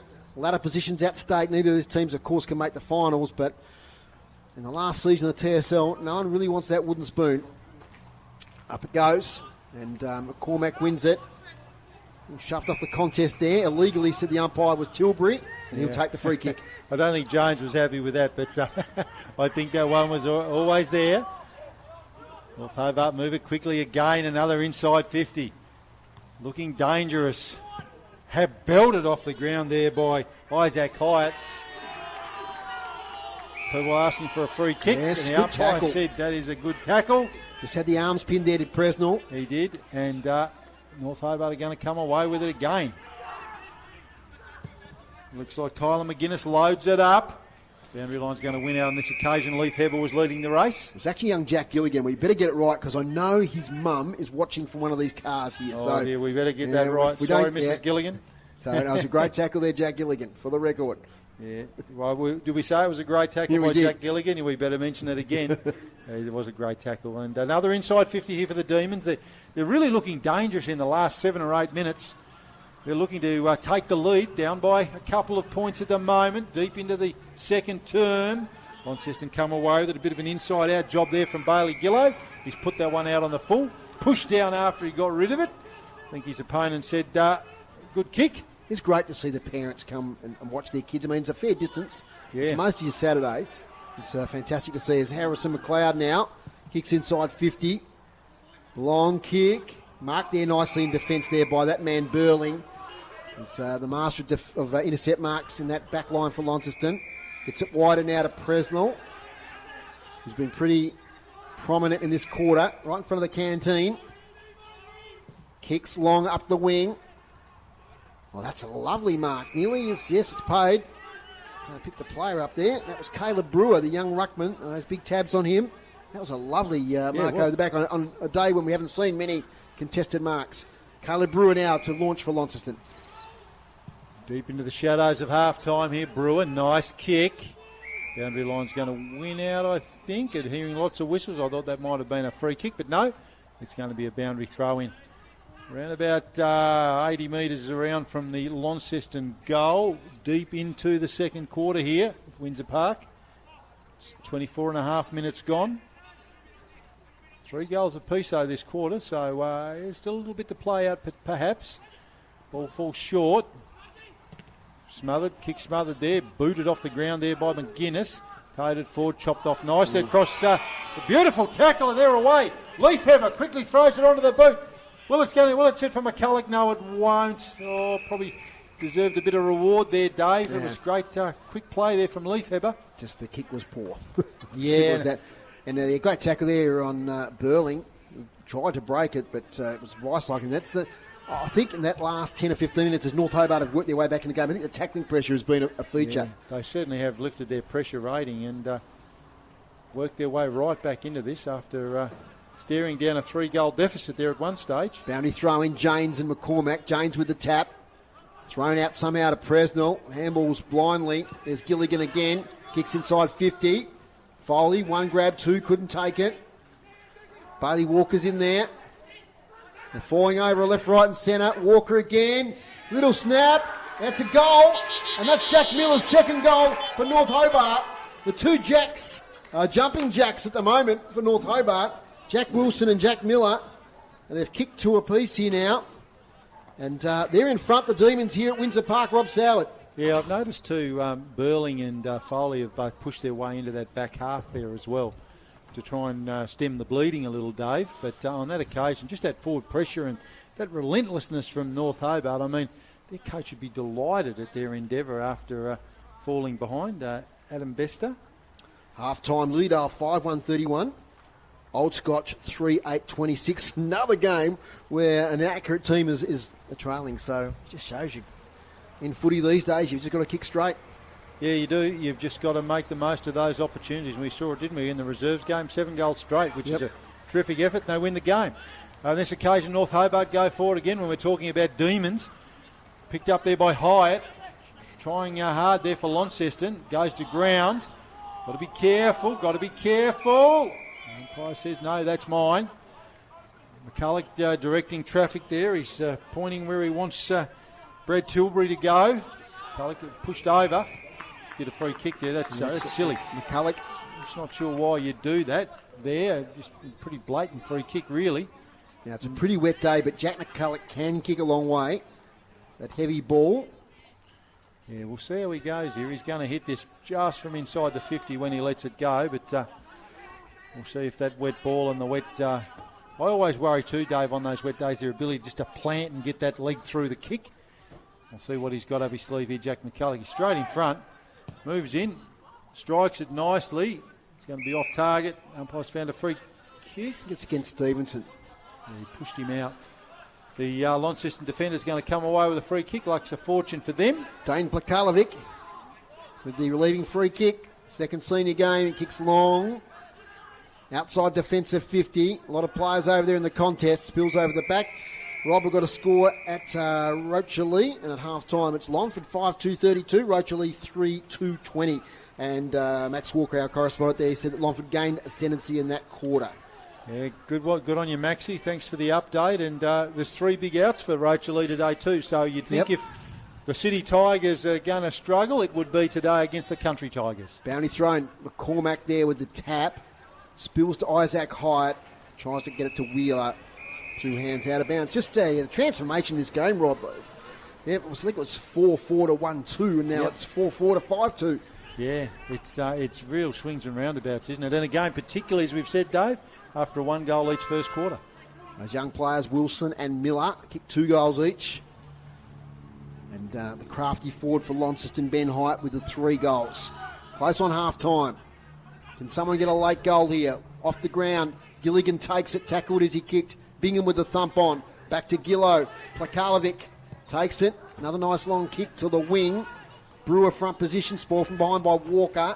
Spills out here towards Isaac Hyatt. McGuinness. Gee, got caught there. A lot of surface water you can see there as the players slid along the ground right in front of our boundary rider, Chris Sayer, who's nice and warm there in the box. What's it like down there, Chris?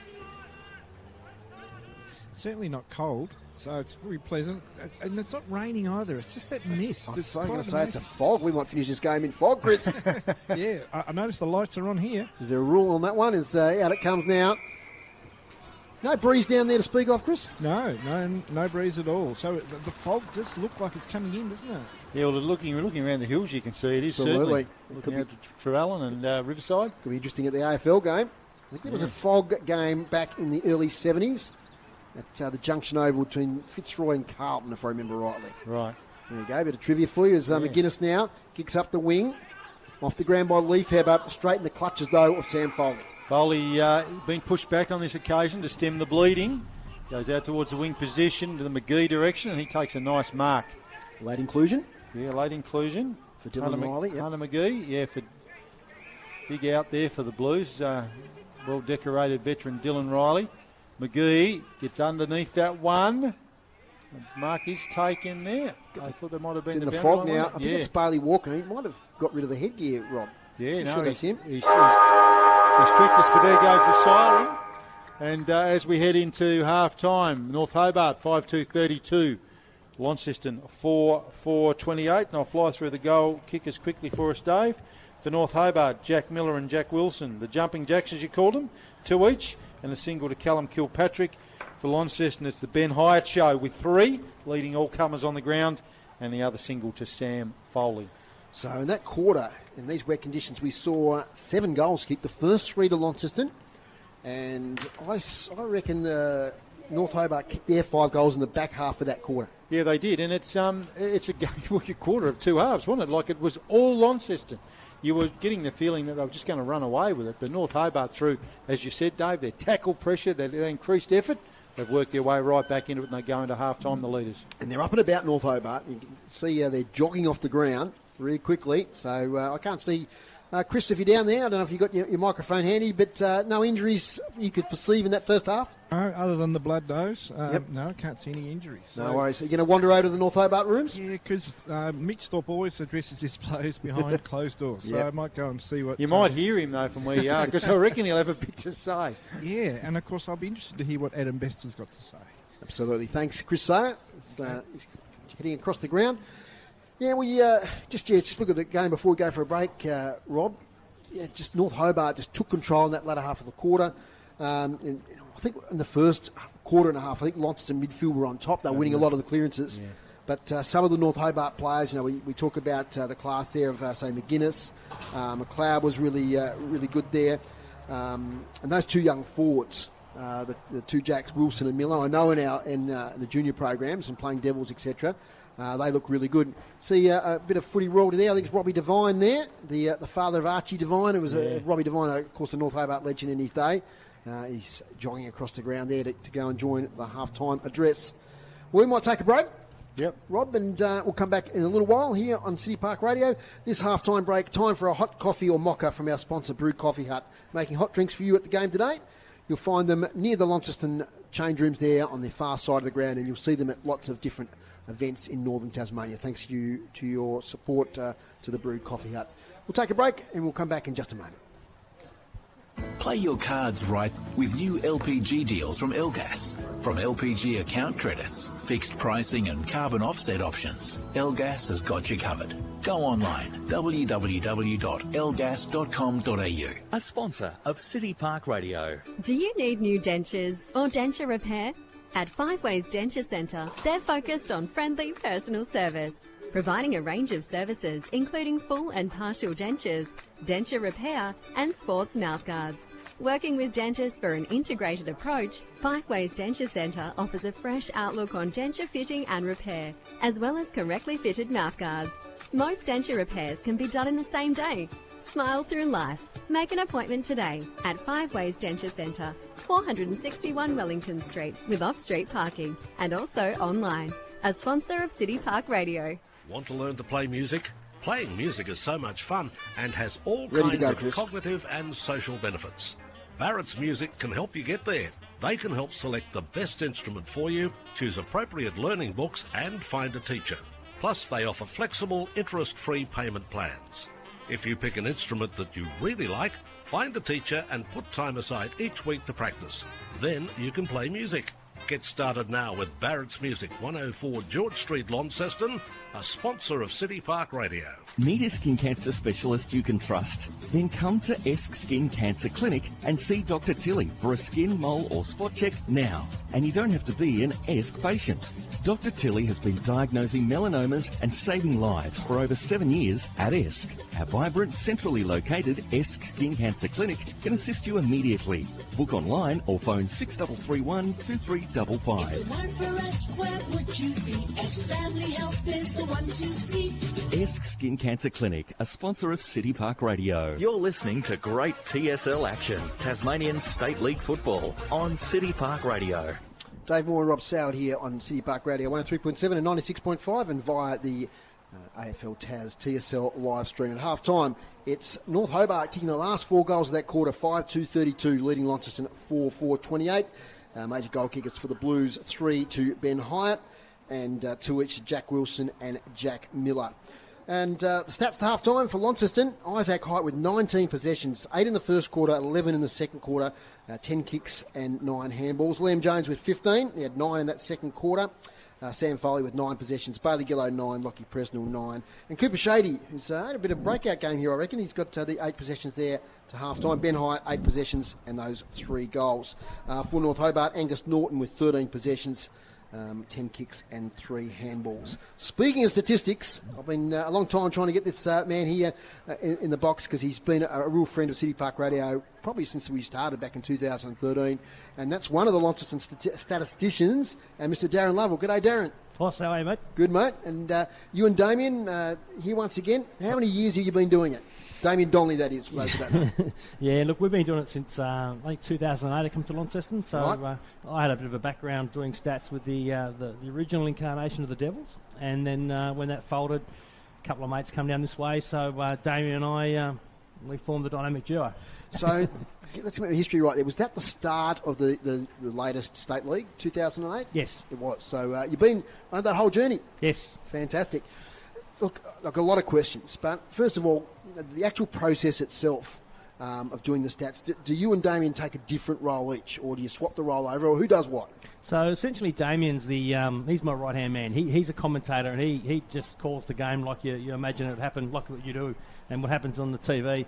I'm in front of a laptop, and we use a system called ProS, which was used by the VFL in the day, and we essentially key player by number and then stat and have a qualifier to make that all work. So does he say 13 handball, 14 kick, something Correct. like that? Yeah, exactly right. Yeah, exactly right. So at times he's a little bit behind the play because he's got to regurgitate what's just happened, and at times you've got to just remember it and bring it back through your mind and play it back again and remember what he said. So, yeah, look, it is a bit of an acquired talent, I guess, but I've been doing it for a long time. So, yeah, it comes easy after a while. Do you get much of a chance to actually watch the game?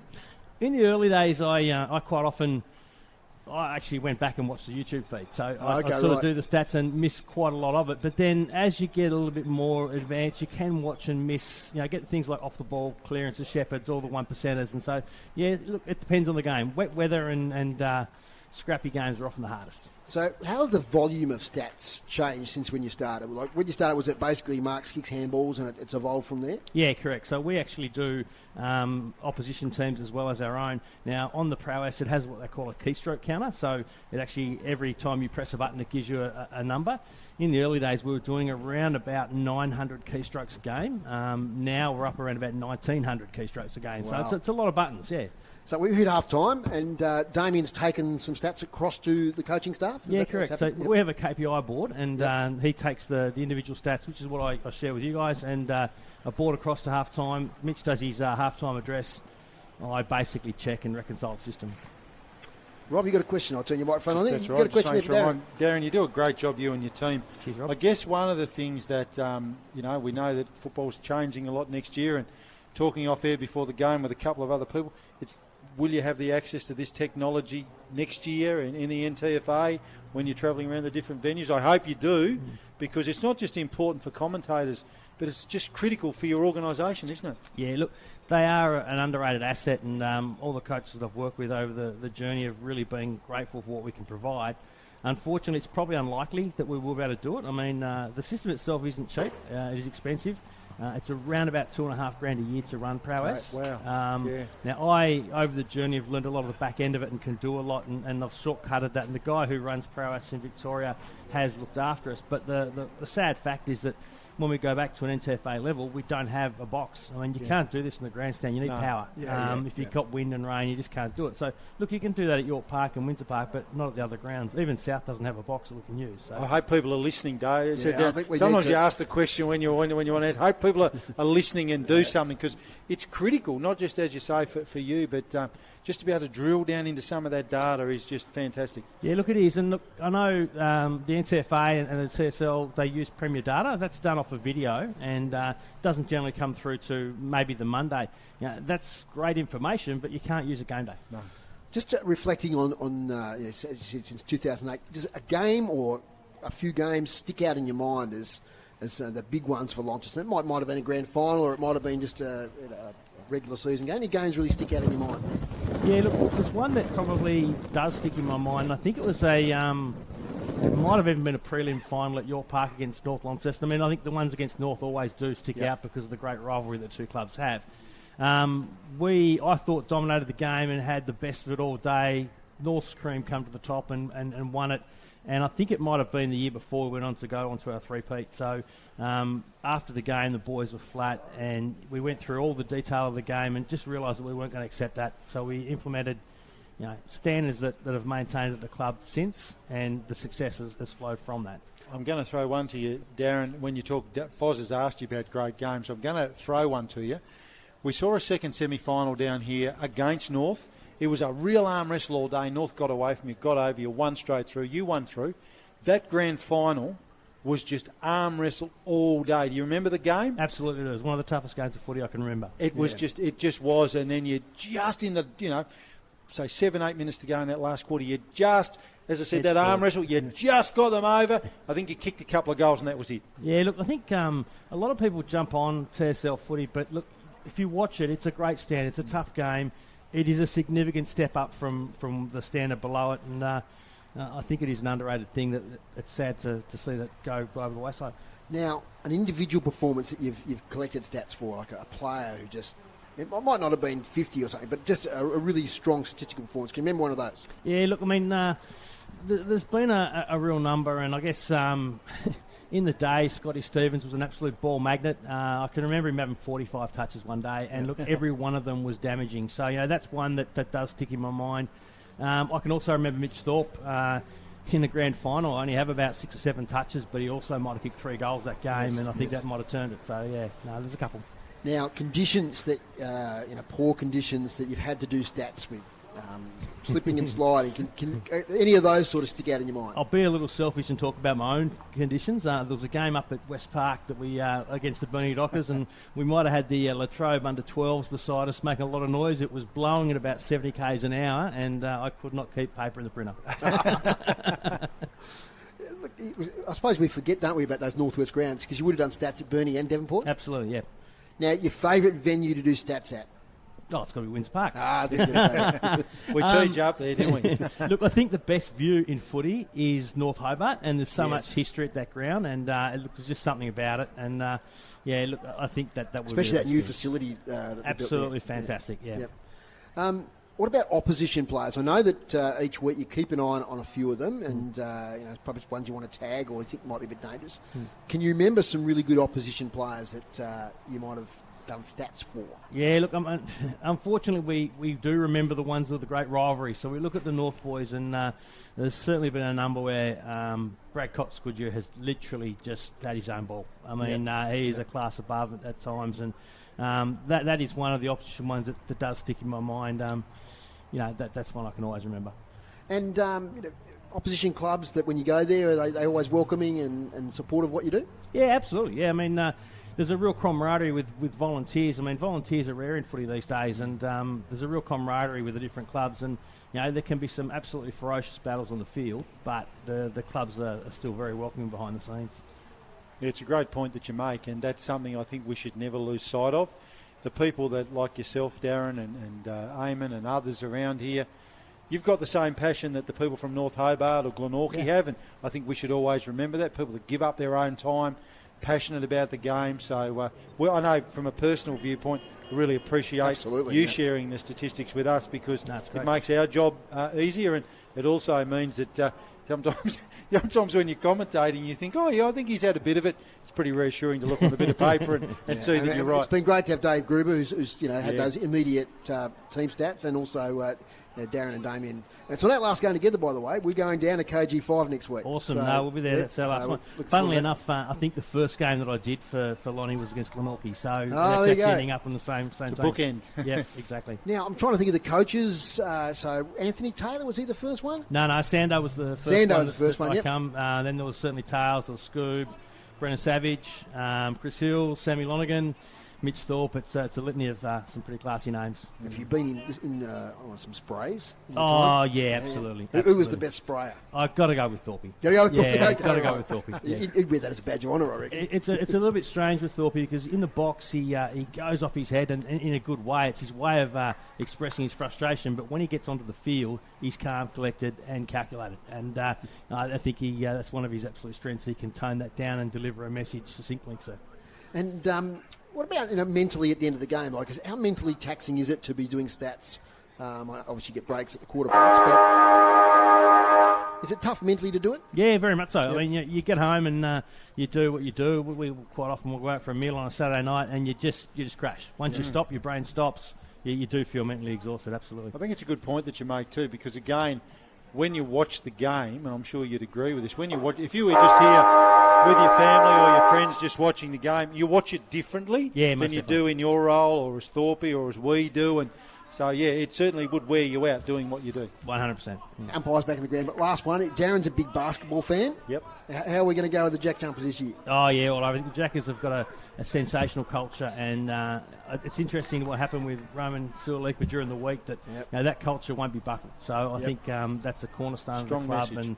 and, it's one of those things that I think they do the whole state proud.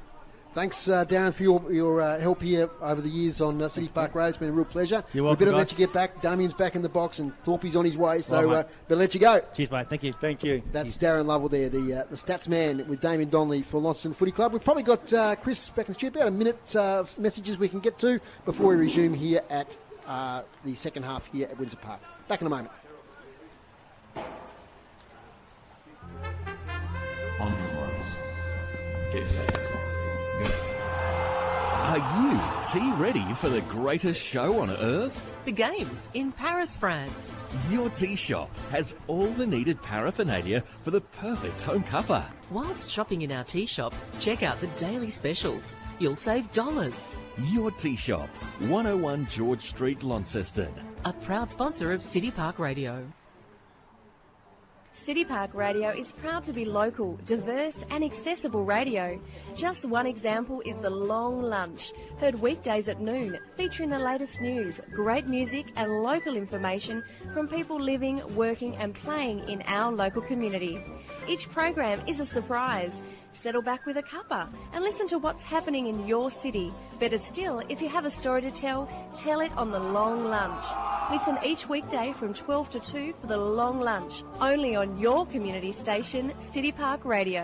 It began in the 50s. Exploded in the 60s. Grew up in the 70s. Embraced new sounds in the 80s.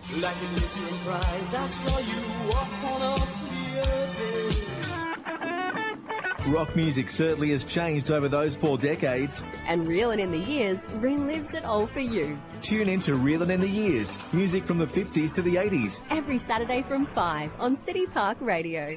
You're listening to Tasmanian State League Football on City Park Radio. Welcome back to Windsor Park. Siren sounds on cue. Chris Sayers back under shelter. What do you got for us, Chris? Yes, I had a talk to Robbie Devine going into the sheds. Incidentally, he's very complimentary of City Park Radio's commentary that we do every week. Very happy with the second half of that second quarter, of course. The 13-minute mark was when the leadership group took over. They increased, almost doubled Launceston's inside 50s. Chase down tackles. Instruction is force small forwards to stay on the ground. And even the bench instructions improved in that second half of the second quarter.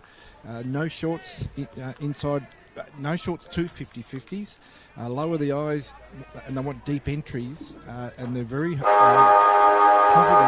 that this will be their premiership quarter. Well, not a premiership, but they'll win the game in this third quarter. Thanks there to Chris Sayer. We're back underway. Here's Rob Soward. James takes his own ball out of the middle and gives North Hobart another inside 50, but only as far as Josiah Burling, who chops it off. Goes back to Hyatt. I'll get back to him in a minute. Beautiful pickup. I think it was a dry day. Hyatt swings onto that left boot. Kicks to a contest. Nice courage there, McCormick. 1-on-2. James in there as well. Demons come away. Held up. Barron's grabbing his leg. I don't know. I think he's okay. He landed awkwardly there. So good start. North Hobart. Jones. Barron taken away beautifully by Jones. He's going to get an inside 50 in the Foley direction. Off hands. Foley again goes in. Hurdles the North Hobart defender. McGee gets it out. Good pressure around the footy from North Hobart. Back to Jones. He's everywhere. Shrugs the towel, holding the ball on that occasion. He was out, Jones. Unlucky. But a good tackle effected there by number 47, Jack Gilligan. Gilligan goes wide now to McLeod underneath the light post. Shining brightly. Shorty to Dixon, not a great kick. And it's out of bounds. Chris Say, you got something for us? Yeah, in the change rooms, there's some printouts on the wall. There's even a screen grab from a YouTube game, and I didn't see what it was. One of these printouts says that they want a winner's attitude. This is D's footy, so they're really proud of their club. Thanks, Chris. Rob, you got something? Yeah, I was just going to say, I mentioned Isaac Hyde and said I'd come back to him. 19 possessions, Dave, leading disposal winner on the ground, I would imagine. He's been critical to them so far. McGee tackled from behind by McLeod. Getting slippery here. Drizzle eased off at half-time. It's come right back in. There's Jones diving on the ball. And umpire says he was caught without it. And will take the free kick. So most of the play in this quarter. There's no one on the mark, Jones, so he's going to kick deep inside 50. Leading out there was Ben Hyatt. Couldn't take the mark on his chest. Launching the boundaries, Isaac Hyde into the motor vehicles. At the back of the ground, out of bounds on the full. Liam Jones has been the second key winner for Launceston, Dave, with 15. But interestingly, they're miles ahead. Next is Foley on 9. So I reckon Mitch Thorpe's probably asked for more of those guys like Foley, like Gillow, like Presnell to step it up. There's 7 or 8 players under 4 possessions. It's not what they want either. Dixon gets it back to Gilligan. Gilly is the call on the left foot. Kicks to the wing. Bailey Walk with the helmet back on again. Want to get some repairs to it. Couldn't take the mark. James Kilpatrick there with the handball. In the direction of Hasty, he lays on it. No injury concerns, I don't think, Chris. Still to half-time, for what you can see. No, not what I can see. It looks like a full bench on both sides. Norton dispossessed. Hyde again, 19 possessions, as Rob said, to half-time. He's tackled by McGuinness. Back underway at Utah Stadium, Rob. Hawks by 55. So it's not getting any better for the North Melbourne fans there, that's for sure. All up. James taps it out. Ooh, North Hobart player there held. It looked like McGuinness. Ball pinballing around here at the moment. Skidding. Lots of bodies around it. I reckon that'll be a ball up. Players pile in. Looking like a Springboks All Blacks game. That one, lots of bodies in there getting up. Jones on the bottom of the pack. He's been really, really busy at the start of this term, certainly. Trying to lift and inspire his teammates. McCormick. Barron tackled. Ball in the centre area of the ground here at Windsor Park. Mist coming in. The drizzle still coming in. Real winter footy conditions. Belted there on that occasion by James. Only as far as I think that's Burling. It's going to come out. Come away there for North Hobart. Opportunity. He's going to sit for Leaf Heber. Will he be able to pick it up? Not on this occasion, and escorted over the boundary line. Seth Pfeiffer, So the custodian, seeing that one over. Do you want to give up a goal there, Dave? No, it was McGuinness there with a long kick inside 50. Skid across the turf there. And from full-back, it's Burling. Escapes the goal square. And understandably kicks long. Gets good distance with it. Foley, gee, that's a good mark in the wet. Sam Foley. His name is written all over that footy. Sums up his options. Little dinky kick here to Burling, who's drifted up. Burling signals that he wants players to come at him. It's a short kick now to Barron. Escapes him. Now North Hobart on the rebound. Norton, Leaf Heber, drops the slippery footy. It's a piece of soap at the moment. Not for Josiah Burling. He takes it beautifully and pinpoints it in the Tina McCormack direction. He takes the mark. 45 kick here to Brewer. The big fella bends down, picks it up, has to get rid of it quickly. Over the top to Franklin. Franklin back to Jones. Little fumble. Bailey Walker does well with a sliding stop.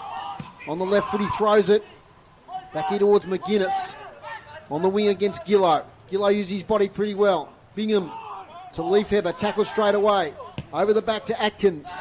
Atkins to half forward. Brewer front position. Bailey Walker from behind. He lays on it, does Bailey Walker. The umpire says, ball it up. I've never understood the desire on a wet day to go the little cute chip kick, Dave. I think you just, if you've got to belt it off the ground, whatever. But those little tiny cute chip kicks don't work well on a wet day. McGee is going to sit for him. Dangerous position there, McGee. Lots of bodies around the footy. Pinballing around again, as you'd expect. It's just a real tough day out there at the office at the moment. There's the ground starts to get chopped up. The rain's continuing to fall. I'd get a feeling, Dave, that the goals are going to dry up a little bit here. James. Brewer had an arm over that one. Foley tackled there. Hyatt. As I said, leading disposal winner on the ground, I'd expect. Isaac Hyatt, he's had a really, really busy game. 20 metres out from the goal here at the moment. Belted out there from Norton. And that's going to work out okay for them. Archie Devine takes the mark, moves it on quickly back to Norton. Tackled, gets rid of it. Luck, North Hobart got out of jail there. Driven forward there. That was Wilbur McMurray. Launceston player dropped what he should have taken. It's going to be okay, though. They're going to have time to come away with it. That was Oliver Atkins. Turned, not his best work, though. Got to be careful here. Got to be careful. Atkins butters up. Heads out to the wing position. Boundary line, I reckon, will win this one, Dave. Tight at Hillwood. Scotch 4-8-32. Lilydale 5-2-32. 15 minutes into the third quarter. And we're about 9 minutes into the third quarter here. It's pretty tight here as well. Just that 4-point lead. We haven't had any score yet, Rob, in this quarter. It's the players are getting tighter. The ball is getting heavier. And the ground is getting heavier. James tried to get a handball away. Isaac Smedley takes it over the boundary line. We did make that prediction that 6-7 goals will win it. Well, it certainly was broken up a bit in that second quarter, but you just get a feeling now it's going to be an arm wrestle. So the boundary throw in, right in front of our intrepid boundary rider, Christopher Sayer.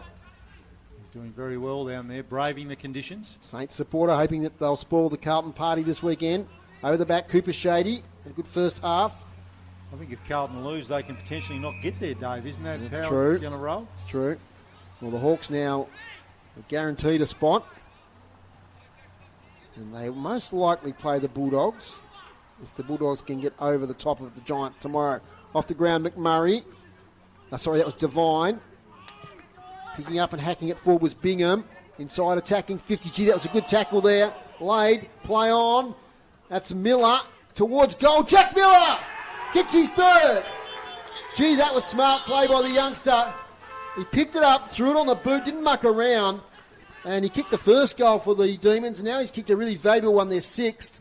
That's 3 goals, Jack Miller, the number 62.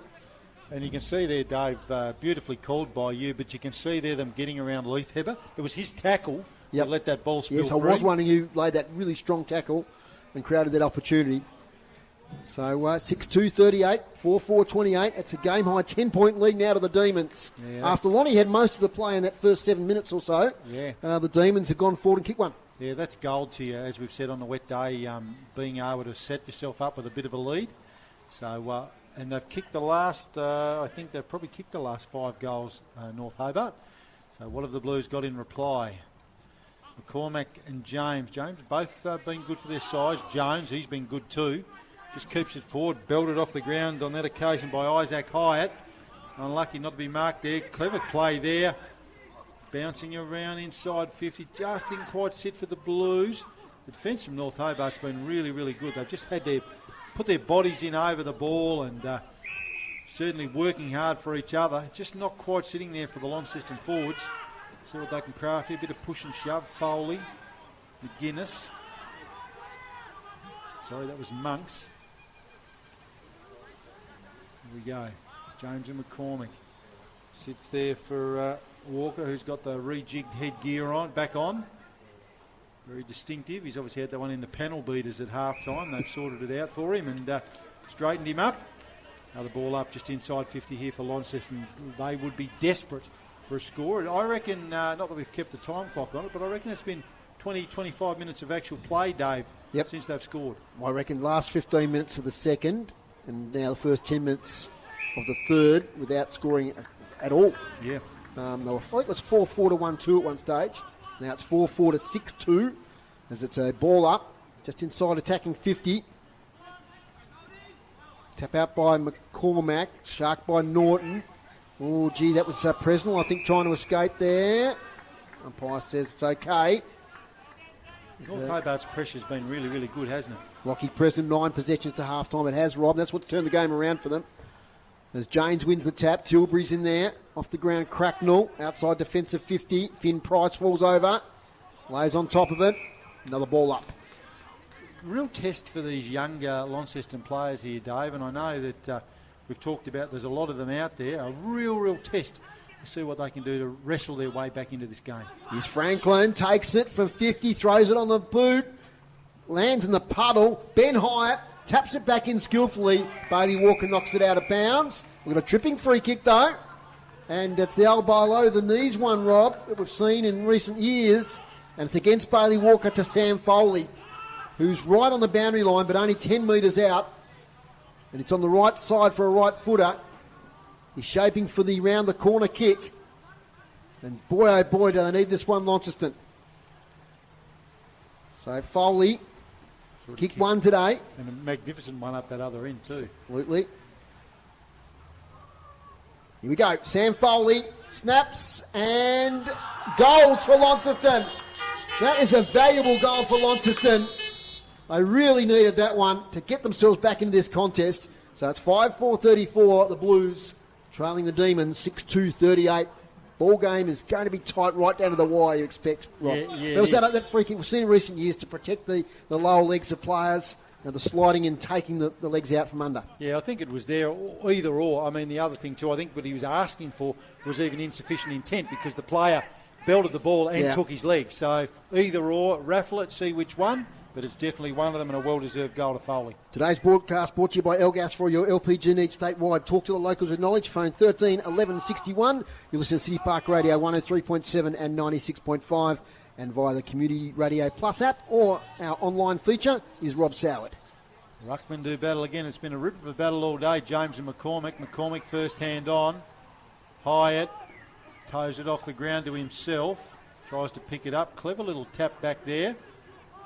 Pressure around the ball again from the Demons is excellent. And once the player swarmed on that occasion. And we're sort of out on the wing position. We're going to have another ball up out there. He moves on quickly. James, that time, gets first hands on. North Hobart player ridden into the ground. Again, it's like a rolling maul at the moment.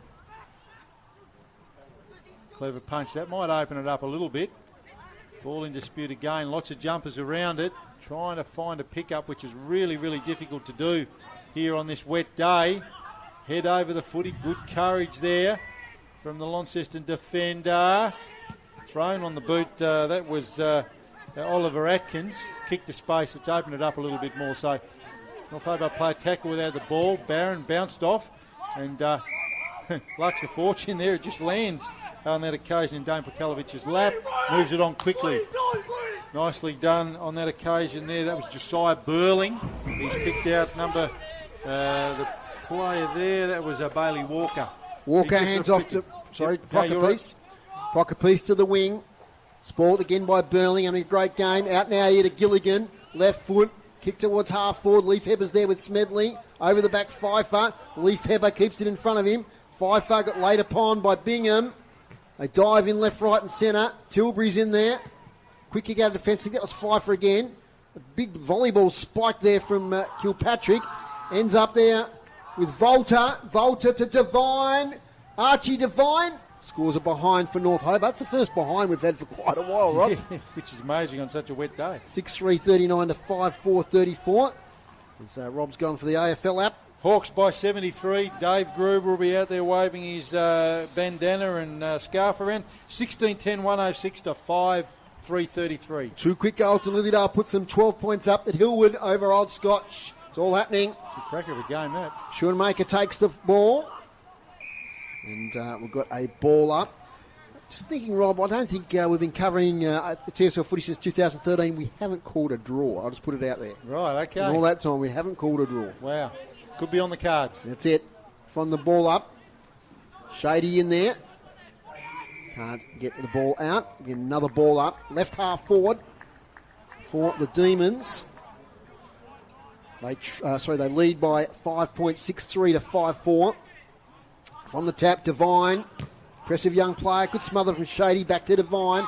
Good handball over the top to Norton. James had a bit more time but threw it on the boot. So on attacking 50 now for the Demons. And it's going to be paid a mark, I reckon. Not a bad one either. Plakalovic.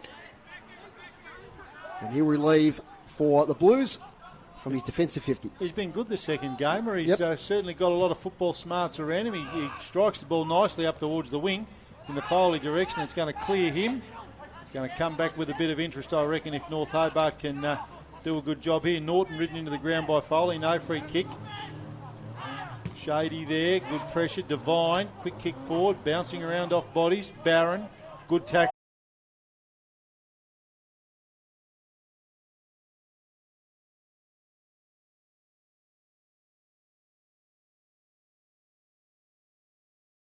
But no, and it's going to be inside. It's going to sit there, and inside 50. Is that going to bounce the right way? Not on this occasion for number 52. I think it was 62. 62, Jack Miller. He's had a really busy day today. Oh, now they come out of the goal square. I think Rob is now a bit null and void, isn't it? I'm playing out of the 2023 rule book. Yeah. And I don't think the last time I saw a player actually kick it from the square. They all play on now. They do. Outside the square. So boundary throw in. 6-4-40 plays 5-4-34. I'm a point different to the scoreboard, so we'll reconcile that there at three-quarter time. Make sure we're right going to the last quarter. As James now gets the tap to Norton. Norton over the top to Tilbury. Tilbury to Kilpatrick.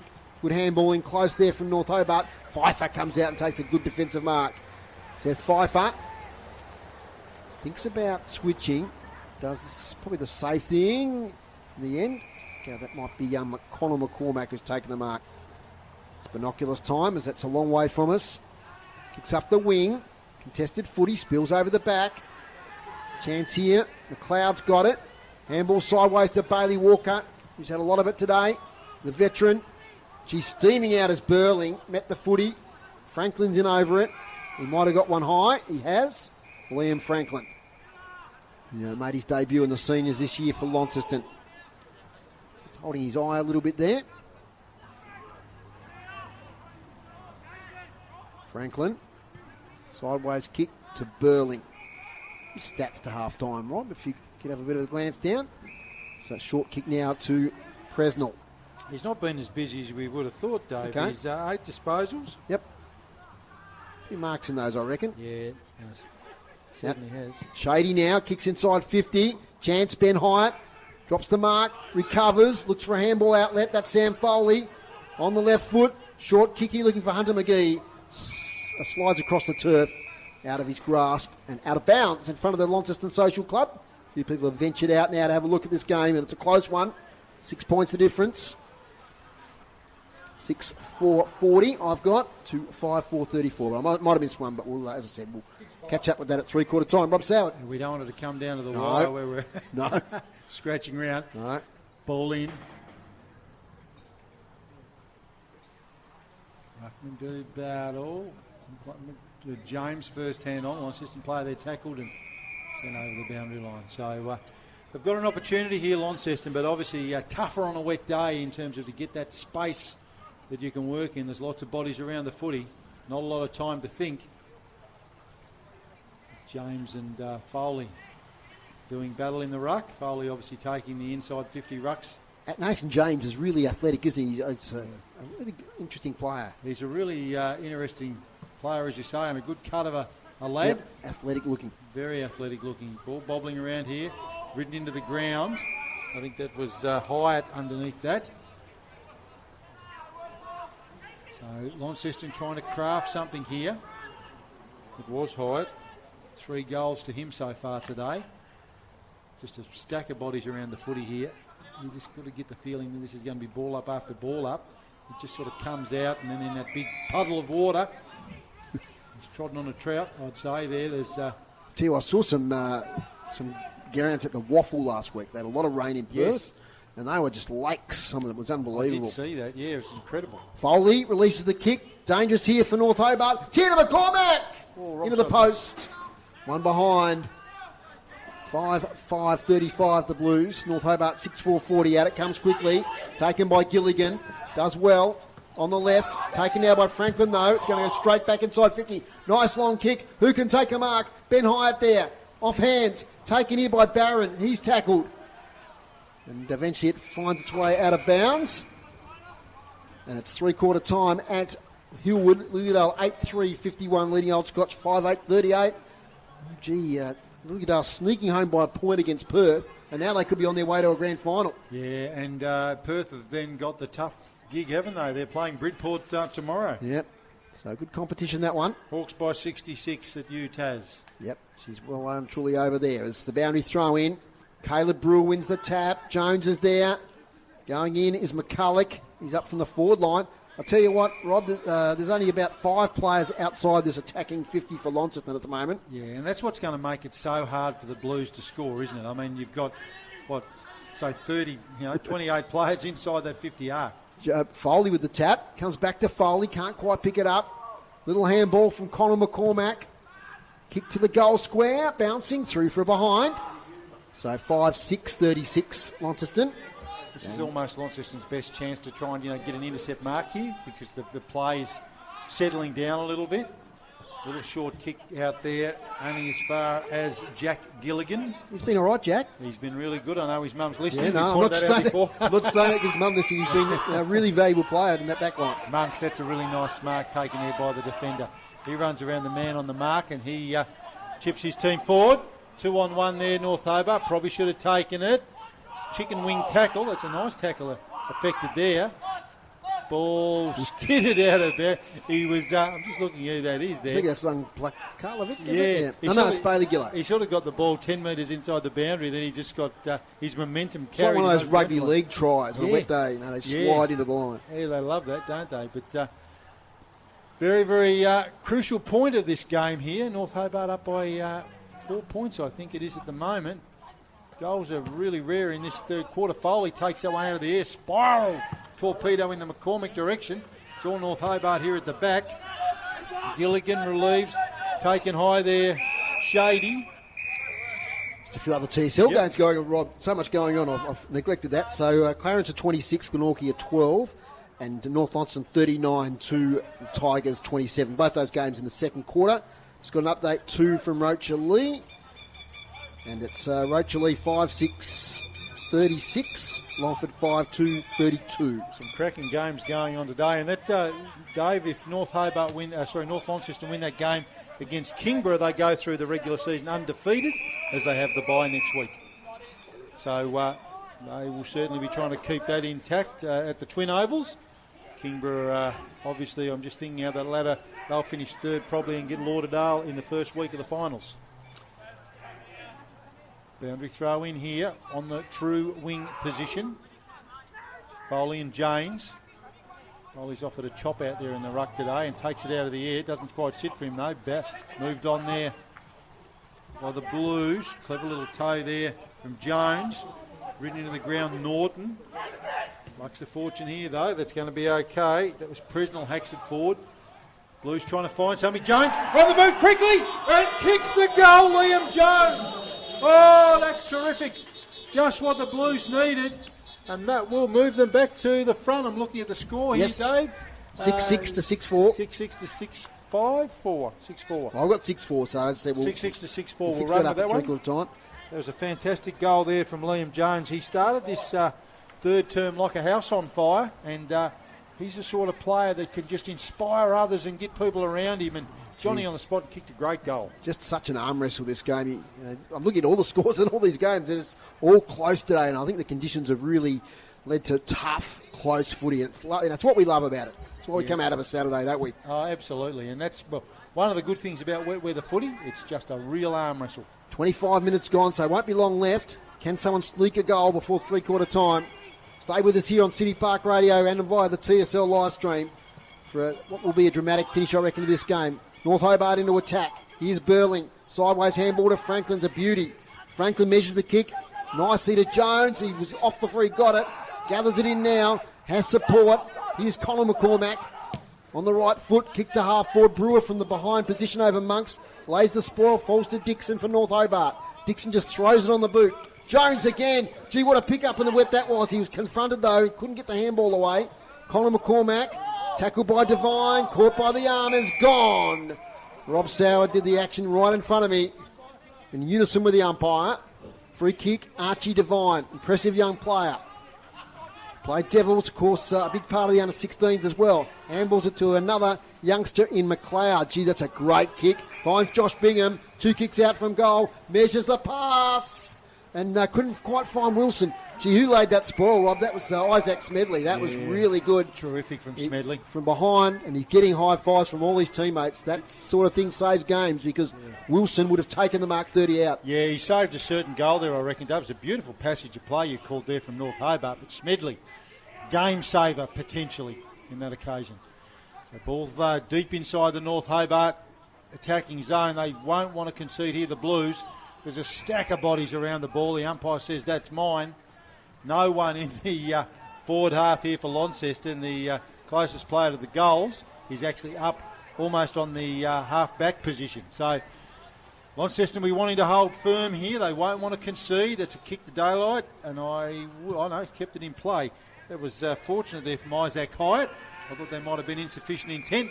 That's found touch just in front of our boundary rider, Chris Sayer, who's braving the conditions inside the shelter over there. The Boundary Riders Union will be making sure he's looked after. Chris, it looks like the drizzle sort of lifted over there. Yes, it has stopped a little bit too. Incidentally, Bailey Walker just brought himself off the ground, big prop in his right leg. Okay. He ran it out for a couple of minutes, now he's back on the ground. Yeah. Thanks, Chris. He's on Foley as well. He's been one of their best, I reckon, Bailey Walker. That's been a tough matchup. Foley's kicked a couple of goals. But we like to see those sort of matchups. A lot of car headlights on now here at Windsor Park. Big tap from James. Can't find an on-baller though. Now Dixon takes it. He's tackled to a standstill. Ball up. 28 minutes gone. Tight game here. I've got it as a 2-point margin in favour of the Blues. To be confirmed is, there it is. 3-quarter time at Windsor Park. And only a couple of points separate these teams. And it's going to come down to that final quarter. Stay with us here on City Park Radio. Strap yourselves in for a big last quarter. Goal kickers, Rob Soward. Yeah, I'll go through them. And Ben Hyatt with 3, Sam Foley 2, Liam Jones 1. A very important one. That was from Jones, the last goal that gave Launceston the lead, Dave. And for North Hobart, Jack Miller, leading goal scorer for them with 3. Jack Wilson with 2. And Callum Kilpatrick with 1. So symmetry there with the goal kickers, Rob. 3, 2 and 1. Yeah, it is, absolutely. And the scene's set for what should be a terrific last quarter. You reckon those legs would be heavy after playing out 3 tough quarters on a rainy old day? So it's going to be a great battle, Dave, I reckon, as both sides be keen for the win, as you say, to avoid that wooden spoon. So they're coalescing in together, so they will confirm whether or not that is the right score. We'll get to that in just a moment. But yeah, look, what do you think of that quarter, Rob? Like, once again, you felt at different times that either team was getting on top. Yeah, well, when North Hobart came out and kicked that first goal, you felt that they just had the ascendancy. But to Launceston's credit, they just worked harder. And we talked about, Jones. I mean, I'll be interested to see what the stats come in the 3-quarter time stats for us. But just worked harder and injected himself more into the game and created opportunities for those around him. He kicked a good goal himself. Sam Foley, kicked a good goal. So, they just seem to work a bit harder. So I'll be interested to see what Adam Best has got to say to his midfielders because, again, they lifted when they needed to, Dave, didn't they? They did, and I did miss a behind there. So it is 1 point the difference, Rob. So the barrister margin, 6-6-42 Launceston to North Hobart 6-5-41. So I'll correct the score there after the 3-quarter time break. Okay, we'll take a break here on City Park Radio. Both teams are in their line groups at the moment, getting their coaches' instructions. And we'll be back here in just a moment at Windsor Park. Launceston lead by 1 point. Play your cards right with new LPG deals from Elgas. Whether you're moving in or you're settled in, make the switch online today. From LPG account credits, fixed pricing and carbon offset options, Elgas has got you covered. Don't lose out. Visit the website, choose your new deal and sign up today. Go online, www.elgas.com.au. Elgas, local, safe and reliable. A sponsor of City Park Radio. Kingsmeadows Dental Care is your friendly dentist, offering a relaxed and comfortable experience to make your next visit as stress-free as possible. Located at 122 Hobart Road, Kingsmeadows Dental Care will explain your best treatment options. Been a while since your last visit to a dentist? then book in now for a checkup and a clean. They accept all major health fund cards with easy parking and accessible access at the rear of the building. For all your dental needs, contact Kings Meadows Dental Care on 63110910. KMDC, a sponsor of City Park Radio. It costs you nothing to tune in to City Park Radio. But if you become a station member, your small annual subscription of around $1 a week will help with our running costs. As a member, you could stay a devoted listener, or you could be a presenter, or help in the office. Community radio is listener-subscriber radio, so get involved. Check out the subscription page on our website, cityparkradio.com. Or phone us on 6334 3344. City Park Radio. This sports broadcast is brought to you by Elgas. For all your LPG needs, talk to the locals with knowledge.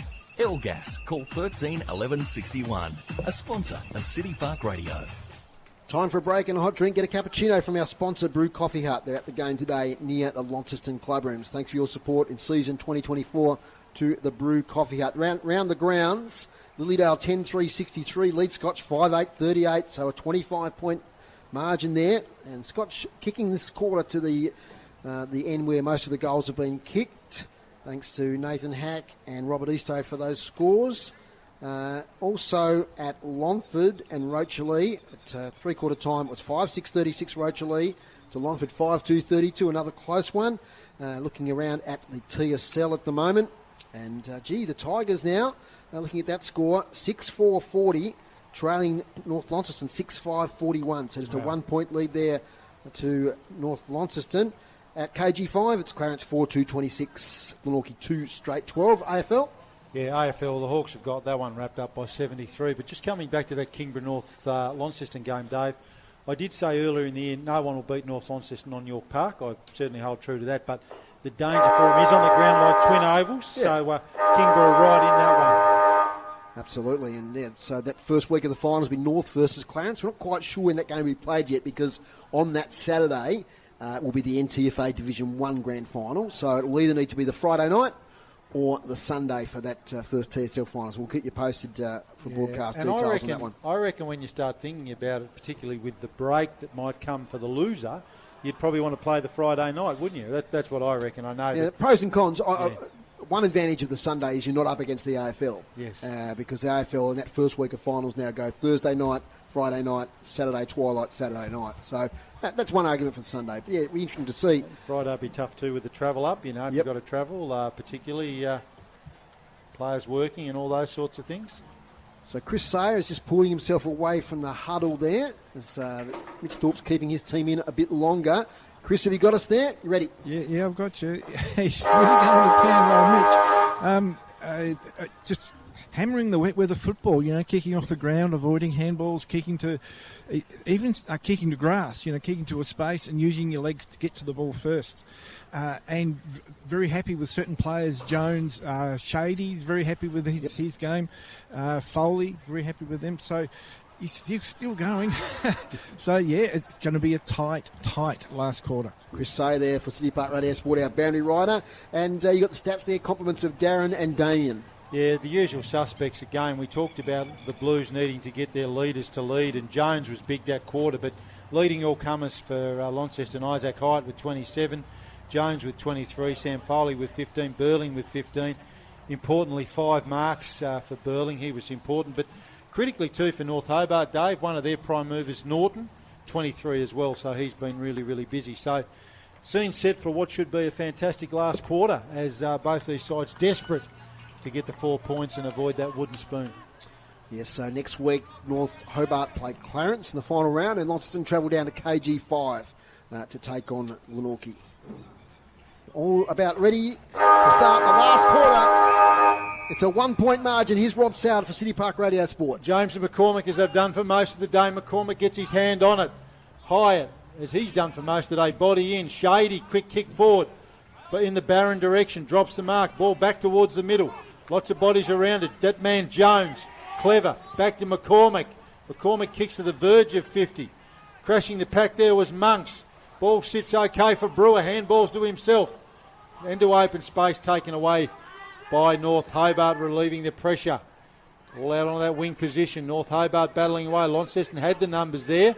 With lots of bodies around the footy there now. Sits for, that was Leif Heber. Quick handball out.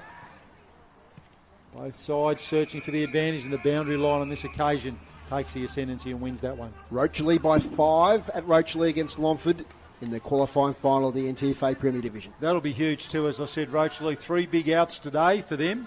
So if they can come away with that and go into the second semi-final against South Launceston, that'll give them a stack of courage. So boundary throw in on the far side. We're early days in this last quarter. Just a minute in. It's a 1-point margin. 6-6 plays 6-5. Launceston in front. Taking is Tina McCormack. He's tackled from behind. And we'll get a ball up 60 metres out from North Hobart's goal. They're kicking to the northern end of the ground in this quarter. They kick 4 goals to that end in the second quarter. Nobody can take possession. First goal here will be pretty crucial. Ball up. So no major injury concerns, we believe, for either side at the moment. Which is unusual on a day like this. Usually someone gets a corky or something, when they're diving in consistently. I reckon they'll sleep well tonight, though. It's been a very physical game, hasn't it, Dave? Gee, that was a good tap from Tina McCormack to Jones. Kick wasn't effective, though. Shady with the handball. On the far side, McGuinness. Handball backwards to Monks. Monks, not sure what to do. Goes further back. Gilligan. Not sure either. But he goes the 45 kick bravely. It might come off. Devine was there. Turnover now. Here's Shady inside 50. The dangerous Hyatt. Can he escape the contest? He's got it. He snaps. He goes. Ben Hyatt. Oh, no. It's hit the post. Oh. It's scraped the post. And I thought it did it in running, but Ben Hyatt celebrated, so he fooled me. He fooled me too. So it's one behind. 6-7-43. Plays 6-5-41. And that's a real lesson there for people watching. Did you notice he avoided the contact? He avoided the contact on his defender and put himself in a beautiful position to have a shot on goal. Angus Norton, his stats are amazing to three-quarter time. Rob, did we mention that? Yeah, you did. Sorry. Yeah, 23. Sorry, it wasn't that I wasn't listening, but that's all right, Dave. I'll try and be a bit more interesting in the future. Sorry about that, Jack Gilligan. Long kick up the wing, big fly from behind. You've got plenty going on there. You're checking all those scores and doing plenty of stuff. Text messages coming in left, right, and centre. Thanks to everybody who's given me scores. Much appreciated. It's finals time, so... it is, and one I missed last week, I know, the Bothwell Rabbits. Yes. Over Tribunna, undefeated all year. Rabbits got him in the second semi and got him in the grand final. Absolutely. It's a great contest. Actually ran into a couple of Bothwell Rabbits while I was travelling for work this week in McDonald's in New Norfolk on the Tuesday, still wearing the jumper, Dave, they were. And the other big news in that comp is Campbelltown moving to the NTFA after a long time in that league. It's terrific. High contact, we've got a free kick. Get the glasses on this one. I think it's going the way of Jones, who's been huge in this game. He's been massive. It's right on centre wing. Getting very gloomy here. The lights here really taking effect. Big spoil from behind there by Caleb Brewer. Kick from Barron is smothered. McGuinness runs into trouble. They want deliberate. It's going to be a boundary throw in. It's a great time of year, isn't it, finals time? Well, I say usually the weather's a bit better, but the vibe in the air and, the finals on the horizon and just a terrific series in a number of competitions, including this one. The cricket people hate me, but I'd love our season to go a little bit longer than the AFL, just to get that little bit of better weather. Our wettest weather's often late August, early September. Yeah. So here we go now with Angus Norton. Nice handball there from McMurray, finds Gilligan, who's had a lot of it today. McCulloch takes it. Great tackle late on him. He can't escape that at all from Josiah Burling. Really enjoyed that contest today. You'd have to say Burling's had the better of it, Rob. Yeah, you'd say that, but it's just been terrific. There's been great contests all over the ground here today, Dave, and between the two sides on the board particularly. And it's just that real arm wrestle. I mean, we were talking off air for the listeners' benefit at the break. I'd much rather, and Dave was saying the same thing, come to a game where, it's 6 or 7 goals apiece and it's that real scrap and nip and tuck stuff rather than necessarily somewhere where someone comes out and kicks 25 goals and wins by a stack. Before you go on, Rob, scores are now level at Rocherley between Rocherley and Longford. Wow. You can be rest assured the Tigers will win that one, but which set of Tigers, who knows? Ball's on the far side of the ground where it's been for most of this last few moments. Quick kick forward there from North Hobart. Launceston defenders holding firm. Ball comes out here. Throw, I think that was. No, it was a throw. Yeah, you got it right the first time, Rob. Yeah, no, Leafheber was on the... No, it wasn't Leafheber. It was... he was on the end of it. I think it was Miller. Yeah, no, unfortunate there. Oh, they were away, but he's thrown a Brett Kenny special. I'm just waiting for the ball to come back here. It'll be Jones. He's had 1 million possessions today. He's been fantastic. Leadership's been terrific. Jones. 23 to three-quarter time. Yeah, he's just been so busy, particularly in this last quarter as well. That ball clears the pack. Pressure on there, trying to force the ball forward. Player pushed off it. North Hobart trying to hold firm, which they do. Ball up the boundary line. Bailey Walker leading the race. He's collected as the ball goes over. And good to see him moving okay. There was some commentary there from Chris that might have been a little injury niggle, but no, he's back. He's the helmet's on and he's moving nicely, and which is good to see. You don't see anyone get hurt, particularly at the stage of this game or the season. Boundary throw in, just in front of the interchange area, just round from the wing position. Real tight affair here at Windsor Park. James gets the tap down. There's so many bodies around the ball. Space is a rare commodity at the moment. Time and space, which is what these creative on-ballers will want. Foley's in there. He's got to be around it for Launceston, you'd reckon. He's up again. He's doing battle with James. James been very good for North Hobart today. Players appealing for holding the ball there, but no. It's funny that that's mine. Launceston were appealing for holding the ball, and I think it was Josh Bingham on the bottom of the contest was appealing for high tackle. Everyone wanted something, but in the end it's a ball up. Here's James again against Foley. Tilbury takes it with the one hand. Gee, it's stoppage after stoppage now. 2 points the margin if you've just joined us. Launceston 6-7-43. North Hobart 6-5-41. There's 1 point the difference at three-quarter time. Groobs would be on his second riding pad, I reckon, today. Absolutely. It comes out now from the contest. Just so many players around the ball. I reckon this is the fourth ball up in this very position. If we'll see the old break it up free kick. Still, was that an AFL check there, Rob? Yeah, Hawks by 79. Okay, so deep in the game there now, no doubt. So Richmond must lose then, because the percentage will be a factor if the Tigers win. So, you can't let those Gold Coasters win. No, I know Dimmer would be. They battle to win away, don't they? They do say it's an even draft this year, so it's not. I don't think there's a Harley Reid or one of those Matthew Cruz or going back further, but I don't think there's one of those this year, so it may not matter too much. I've been putting a lot of time in, Dave, and I hope my boss isn't listening, because a bit of work time into who we draft number one. So, as you say, very, very even. There's 4 or 5 excellent candidates. We're talking about the draft because there's about the 6th ball up here in the same spot. Here we go. Let's see if we can work it out. It does escape the contest this time. Kicked off the ground by Gillow. As that's in danger, says the umpire. So it's going to be a free kick here to McGuinness. The number 17 for North Hobart. Defensive side of the centre circles. Invited now to play on. Goes the direct route up towards half forward. Off hands. Getting there first is Pfeiffer. Falls over. Leafheber can't escape. Ball's knocked out of his hands. Smart from Burling off the ground towards Isaac Hyatt. He gets himself a bit of space on that left foot. Spears it towards Foley. Great pickup. Handball though is not good. Gives it up to McGuinness. McGuinness back to Bailey Walker. Now to McLeod. He's tackled as he kicks it. It's affected the kick. And Franklin, I thought that was a mark. He gets a high tackle anyway. And Liam Franklin will take it on the defensive side of the centre circles. Yeah, now if they end up scoring from this, you'd go back to that great kick from Burling off the ground, just that wet weather footy stuff. It's chopped off on this occasion across half-back by North Hobart and towed forward. Only as far as a Launceston player. Blues are going to quickly hack that one forward. Looked like McCormack. Mark taken there across half-back. Nicely done. Monks drives it back in the Leafheber direction. He takes a nice mark under intense pressure. Goal to Zach Morris for Longford. They lead by 6. Well, it's getting into the real interesting part of the game there. That's a really nice mark taken there under pressure by Bingham. Moves it in quickly. Taken there. He's everywhere. Fantastic mark. I'm sure there's just one of him. He is everywhere. He's really trying to carry them on his back over the line. Liam Jones, for those we're talking about. Yeah, Jones. He's been fantastic. Back in the Leafheber direction. Ball sits, taken.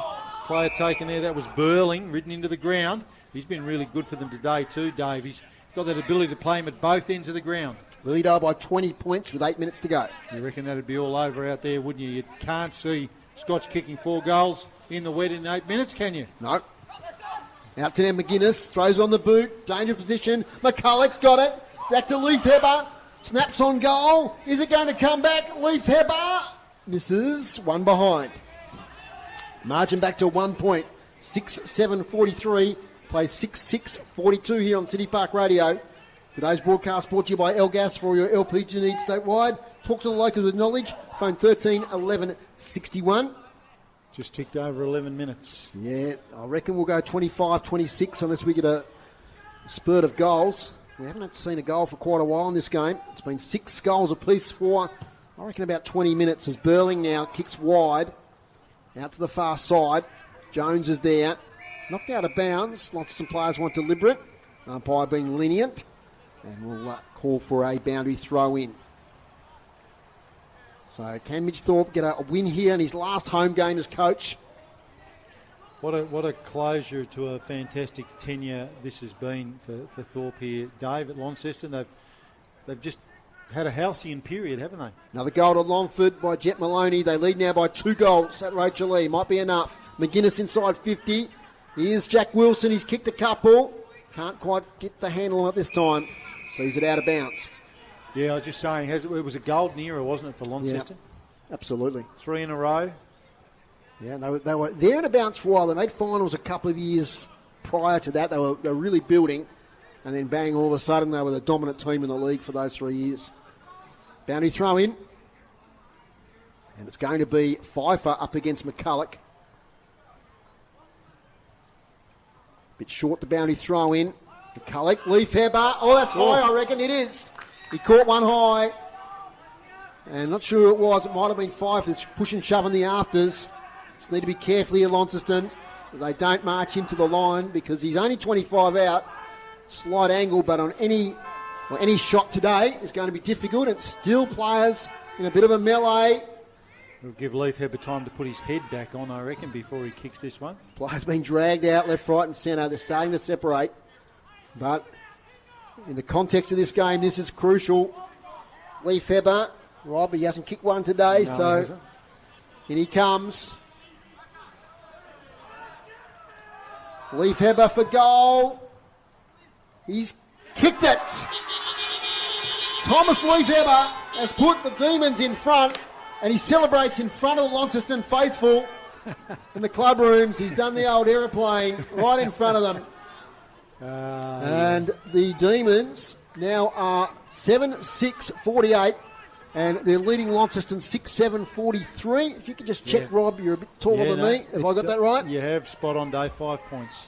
For those that don't know, from the balcony here, we've just got a narrow view through the Launceston coaches box through to the scoreboard. And because we're on radio and not TV, Dave's actually about 3'7" and I'm 7'4". That's right. So just in case you're wondering there, but we're set for a grandstand finish here. That was a great goal from Leif Heber. I mean, the free kick was always there, but he had to execute in front of the partisan Launceston crowd there in front of their rooms, and execute he did and given them the lead. Longford probably home now, 18-point lead. As it's out now to McGuinness, who drives it forward for North Hobart. They'll be searching for another one here, the Demons. Launceston will be trying to hold firm. That was McCulloch, had his hands on it. Blues trying to work it out of there. Hyatt, ball on the ground. Hyatt comes up with it. Bobbling around, only as far as that was their Bingham had his hands on it there. There's just lots of bodies around the footy on a wet day. Beautiful mark taken there for the Blues by Jacob Wheeler. Wheeler from half-back, along the wing, getting gloomy, hard to see on that side now. It's ball out of bounds. Chris Sayer, I just got a message, Jack. Yes, Chris, I could ask you the score, couldn't I? That would be lateral thinking. It's right in front of me here. I know. 5 points. There's 5 points. We'll get that, make sure we got our viewers and listeners right up to date as we close in on the end of this game. 15 minutes gone. Gee, I think if the Demons get the next one, Rob, it will nearly put it out of reach if they get a couple of goals up. It doesn't sound a lot for our listeners, but on a day like today, it's just 5 points is a nice margin. 11 points could be a bridge too far. Gee, that was good there. I think it was McMurray getting out of traffic there. Drives it forward, coming out, taking a strong mark. That's Seth Pfeiffer. He and Burling have been really good back there. Repelled a lot of Demon attacks. He's now got to play on. That long left foot, searching for a target. No one can take the mark. Spills to Brewer. The big fella gets his kick smothered nicely there by Stevenson. Leif Hobart releases the handball. McGuinness might have got a shove in the back. Now Hobart player dives on top of it. It'll be a stoppage. Umpire put the whistle away there. He got ridden into the ground. But it was just one of those ones that, could be either way. And the umpire let it go. Drizzle getting a bit heavier. Fog descending. Norton's in there battling hard. Players falling over. Now McGuinness, who's been tireless all day on ball for North Hobart. Oh, drop mark there from Pfeiffer. Kicks it away, though. Does it well from McCulloch. Little handball trying to find Burling.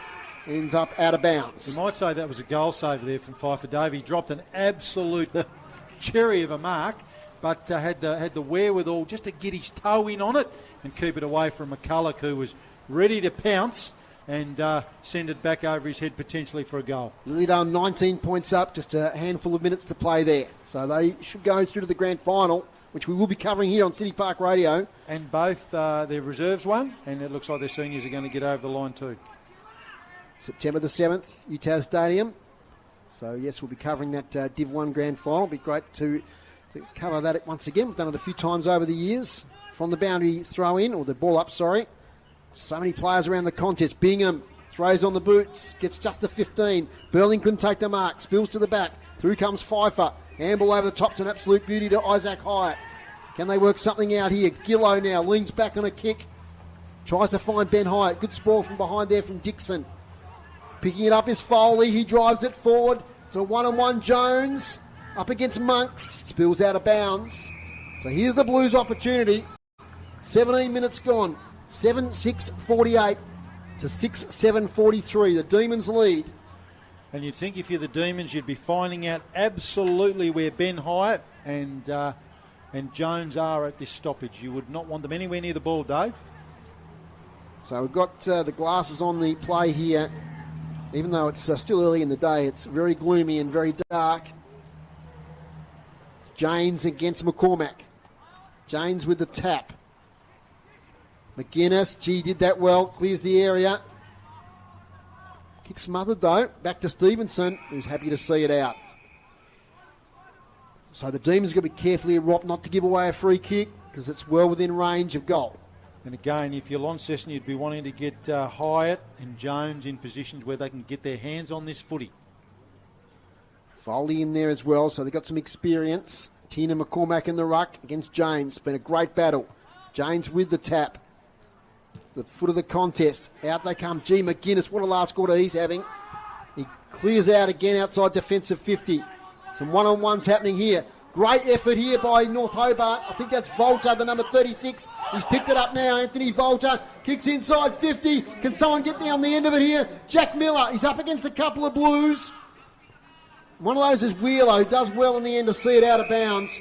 But it all started again from McGuinness. Yeah, it did. He was terrific. But the mistake there from the young Launceston player, and that's how you learn, the young player in Franklin was on the wrong side of his opponent, giving him, he wasn't goal side of him. So he had the opportunity to set that up and give the Demons an opportunity to score. Anthony Volta, yes, he's been quiet all day, but it was a valuable entry there into forward 50. Yeah, absolutely. He was like full 240 volts on that occasion, that's for sure, was Volta. So Launceston will not want to concede here, Dave, in the shadows of full time. Leif Hobart, he's busy around the goals, belted out of there by Burling. Is that going to stay in? It's going to sit for the North Hobart player who's bumped off it. Blues trying to keep it moving, which they have to do. Trailing at the moment. They need a goal. Just in front of that interchange area. It's close to a foggy game as we've seen here. Yeah, it is. 19 and a half minutes gone. Blues trailing by 5. So to that same extent, North Hobart will want to keep it up this end of the ground. They know that the best way to stop Ben Hyatt from scoring goals is to keep the ball away from him, which sounds obvious, but you know your dangerous forwards can't damage when they don't have the footy. Boundary umpire throws it in front of the interchange area. Foley and James on that occasion. Another one of these rolling maul situations, which is going to chew time up for North Hobart, which is the clock's their friend at the moment. 20 minutes gone, Rob, as James now wins the tap. Here's Kilpatrick, experienced players now. McGuinness again. Handballs. I think he might have already been out of bounds. It's unfortunate that he was. Final score, Longford win by 17 points at Rochalee. So Longford defeat Rochalee by 17 at Rochalee and will proceed in the finals. Rochalee will play the winner of Bridgenorth versus Hillwood. It's played tomorrow. Yeah, which you'd imagine be pretty damp out at Parrot Park because there's more rain, as you would know, Dave, as a meteorologist, on the way tomorrow. Absolutely. Kick out of, I'm not sure who did it in the gloom over there, but there was a kick forward for Launceston. Comes out now to Tilbury. Late inclusion experience once again. Kicks towards half forward over the back. Pfeiffer will get there. Handball sideways towards Hyatt. Pfeiffer again, second effort. Tackled, releases the footy. Out here towards Wheeler. It's where North Hobart want it. Kick off the ground. Inside 50 now. Jack Miller. Gee, got some contact from the front there. And it's still Lilydale by 19 points, thanks to Nathan Hack there for those scores this afternoon. You're not going to believe this, Dave. It's a wet day here in Launceston. Hawthorn by 112. Oh, my goodness. How many goals they kick? They've kicked 24-14, 158 to 7-4-46. Disappointing end of the Kangas. A couple of big defeats to finish their season. Burling now to Hyatt. Back to Burling. Here they go, Launceston up the wing. McCormack front position over the back. Brewer and Monks. Crowd getting animated here as we're getting down to the business end. 22 minutes gone. What do you reckon, Rob? Just one goal kick, 25-26? Yeah, I think so. There's not long left. So, well, you say next goal wins, I reckon. Next goal wins. James with a tap to Norton, who's been great all day. Kick round the corner, might have been McGuinness again. It's getting very gloomy here. Atkins dives in for Launceston. His kick smothered. It goes back the other way. Leaf Hebar. 2 kicks out from goal. Kicks towards the goal square. Is it going to make it? Thomas Leaf Hebar. The other side of the post. And here's my draw scenario, Rob. 7-7, plays 6-7. You've set it up. We just need to reassure the listeners. This is not like the wrestling. We don't have a script. And they move the ball quickly out of defence here. Launceston need to score, but chopped off there by Norton across half forward for them. You'd think North Hobart probably need one score from here. If they get 7 points up, it's two scoring shots the other way. Yeah, it is. McLeod's got it. He's going to head goalwards, runs around the player on the mark. Boundary line, I reckon, a walk. Easy from here. If I was young McLeod then, he could have gone another few minutes and try and score. Off hands behind. Absolutely, and that would have done it for them, as you said, Dave. So we've got a boundary throw in here now. Very deep, 23 minutes gone here in this last term. North Hobart up by a goal. So Launceston won't want to concede anything here, as Dave said. If they concede a point, all of a sudden it's 2 scores to win the other way for the Blues.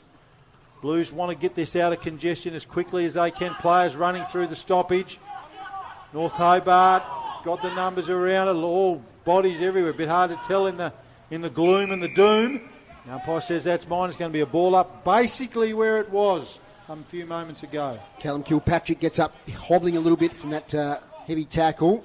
He's not going anywhere though. He's going to be staying on here. Experienced player. Demon is... Shady now tries to break clear. Here's McGuinness. Massive last quarter. I reckon he's had about 10 possessions. He's been in everything. Both ends of the ground. Ball up. 25 metres out from North Hobart's goal. 24 minutes gone. Can't be long left. Demons just need one more score, I reckon. Tackle laid there by Miller. Another ball up. So we're in about 25 metres now of North Hobart's goal. In the mud patch. It's been developing throughout the day. Foley with the tap over the top. Comes out here towards Kilpatrick. Nobody can take clear possession. We've got a trip. It's going Launceston's way. So here's their opportunity. What will Presnell do? I think he'll just go long at this stage. He does. Got to keep the ball moving. Goes for distance. Off hands. Next kick important. Foley's got it. Might have got one high. He did. Umpire saw it.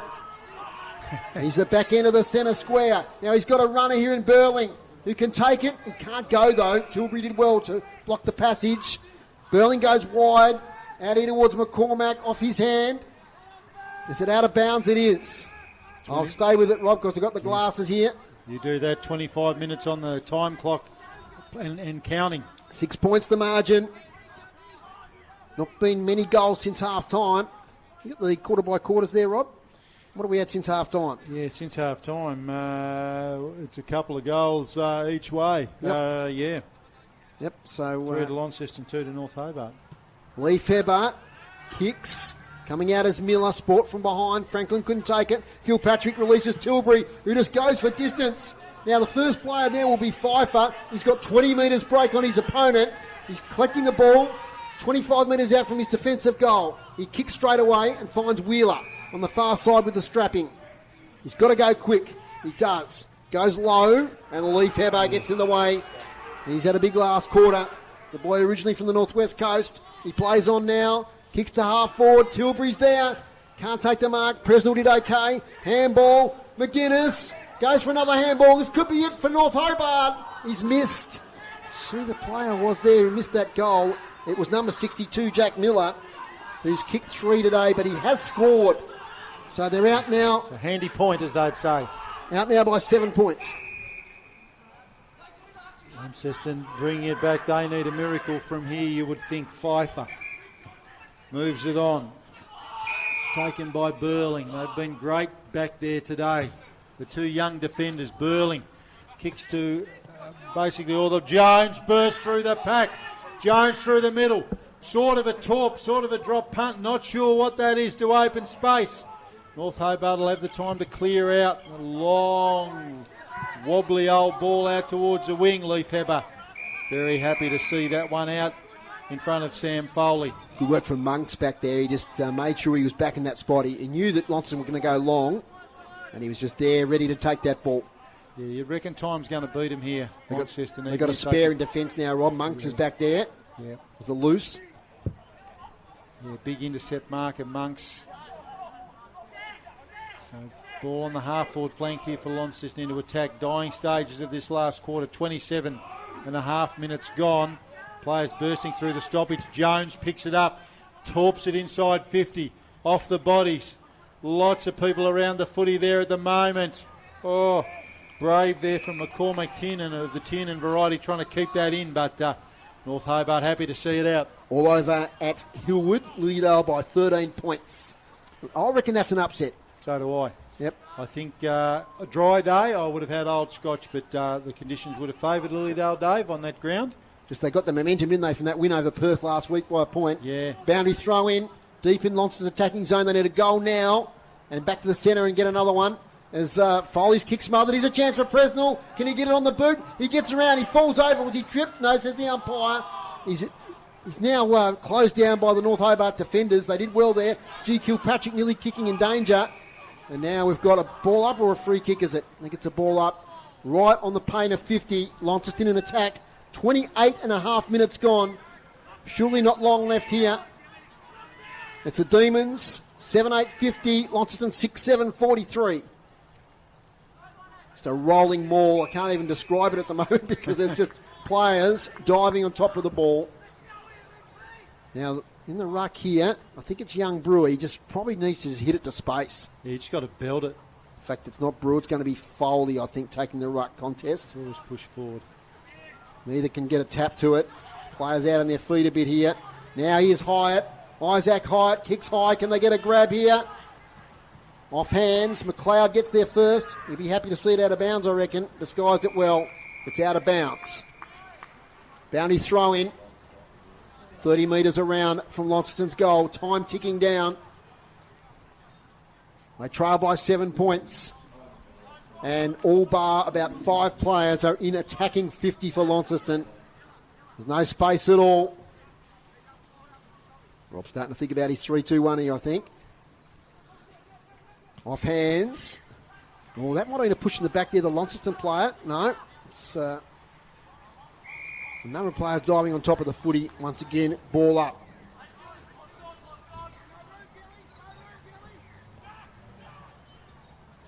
From the ball up, James with a funny sort of tap. Going nowhere. Gillow tries to release a kick. They dive on again. Ball up. Siren imminent. Demons in front by 7 points. City Park Radio next week at KG5. Glenorchy and Launceston. So the Blues might have a chance still to avoid that bottom spot if they can win next week. There it is. It's all over. The Demons players raise their hands in the air as they win here at Windsor Park in a titanic battle this afternoon. 7-8-50, Launceston 6-7-43. Great game of footy in these conditions. Both players went hard at it. And there had to be one winner on the day, and that was the Demons. And that's their third win of the season. Their second win over the Blues in season 2024. Players shaking hands, played in a pretty good spirit. One little melee there at one stage, but a good game of wet weather footy. And Chris Sayer is going to probably try and get a bit of a chat there, maybe with the captain of North Hobart Footy Club in Jack McCulloch. He's got to go a long way over there because the game finished over there near the North Hobart change rooms.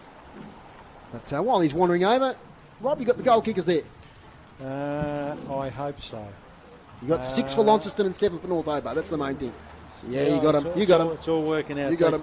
For North Hobart, the victors: Jack Miller 3, Jack Wilson 2, Callum Kilpatrick 1, and Thomas Leafheber with a very, very important goal that gave them the lead to make up their 7. For Launceston, Ben Hyatt 3, Sam Foley 2, and Liam Jones 1. Okay, so players still shaking hands over there. Chris approaching Jack McCulloch for a bit of a chat. Just repeating next week, round 21. So the TSL season going a little bit later than some other seasons. We've got Jack McCulloch there, now over there with Chris Sayer out on the ground. Chris, away you go. Jack, that was a tight game in tough conditions.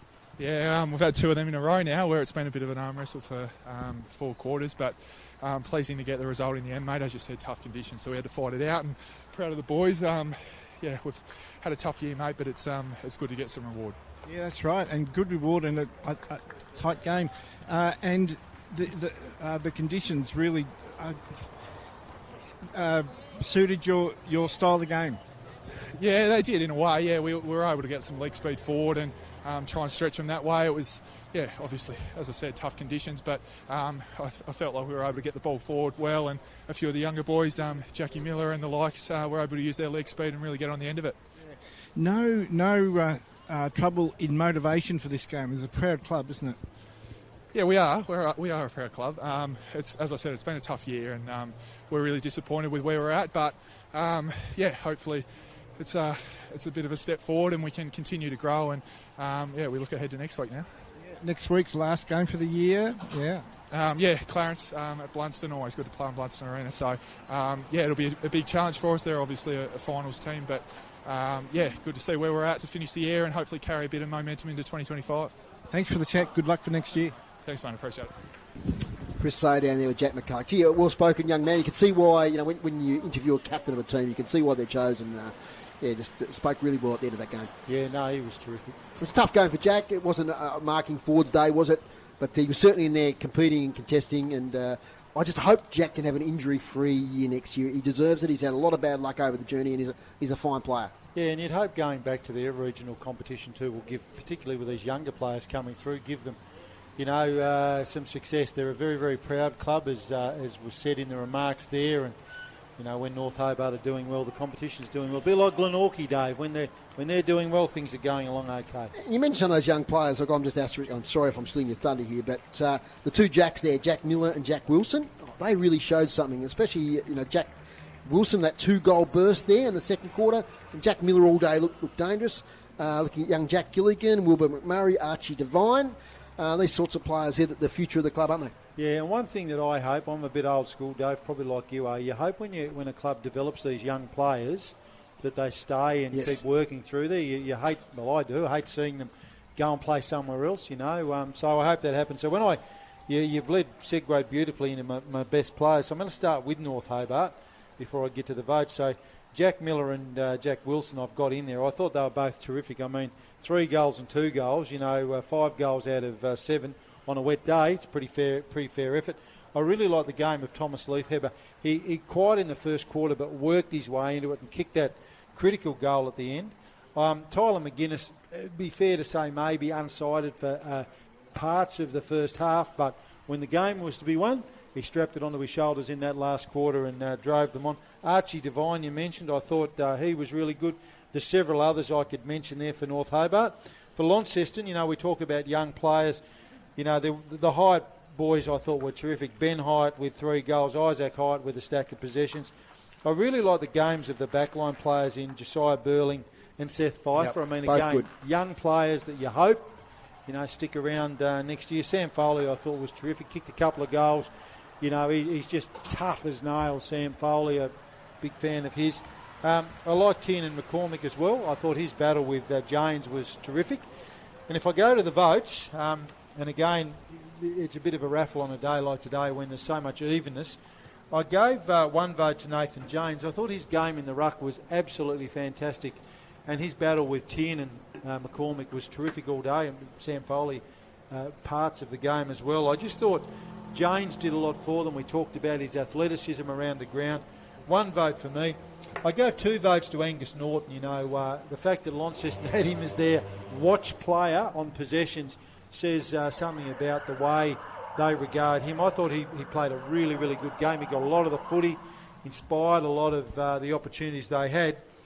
And when it comes to the 3 votes, not from the winning side, my 3 votes was Liam Jones. I thought his game today, Dave, was terrific. And probably in more recent memory, a game from a player who just strapped a side onto his back and just worked and worked and worked and worked and did everything in his power to get Launceston over the line. He kicked a goal. He won a stack of possessions. He took some telling marks, telling tackles.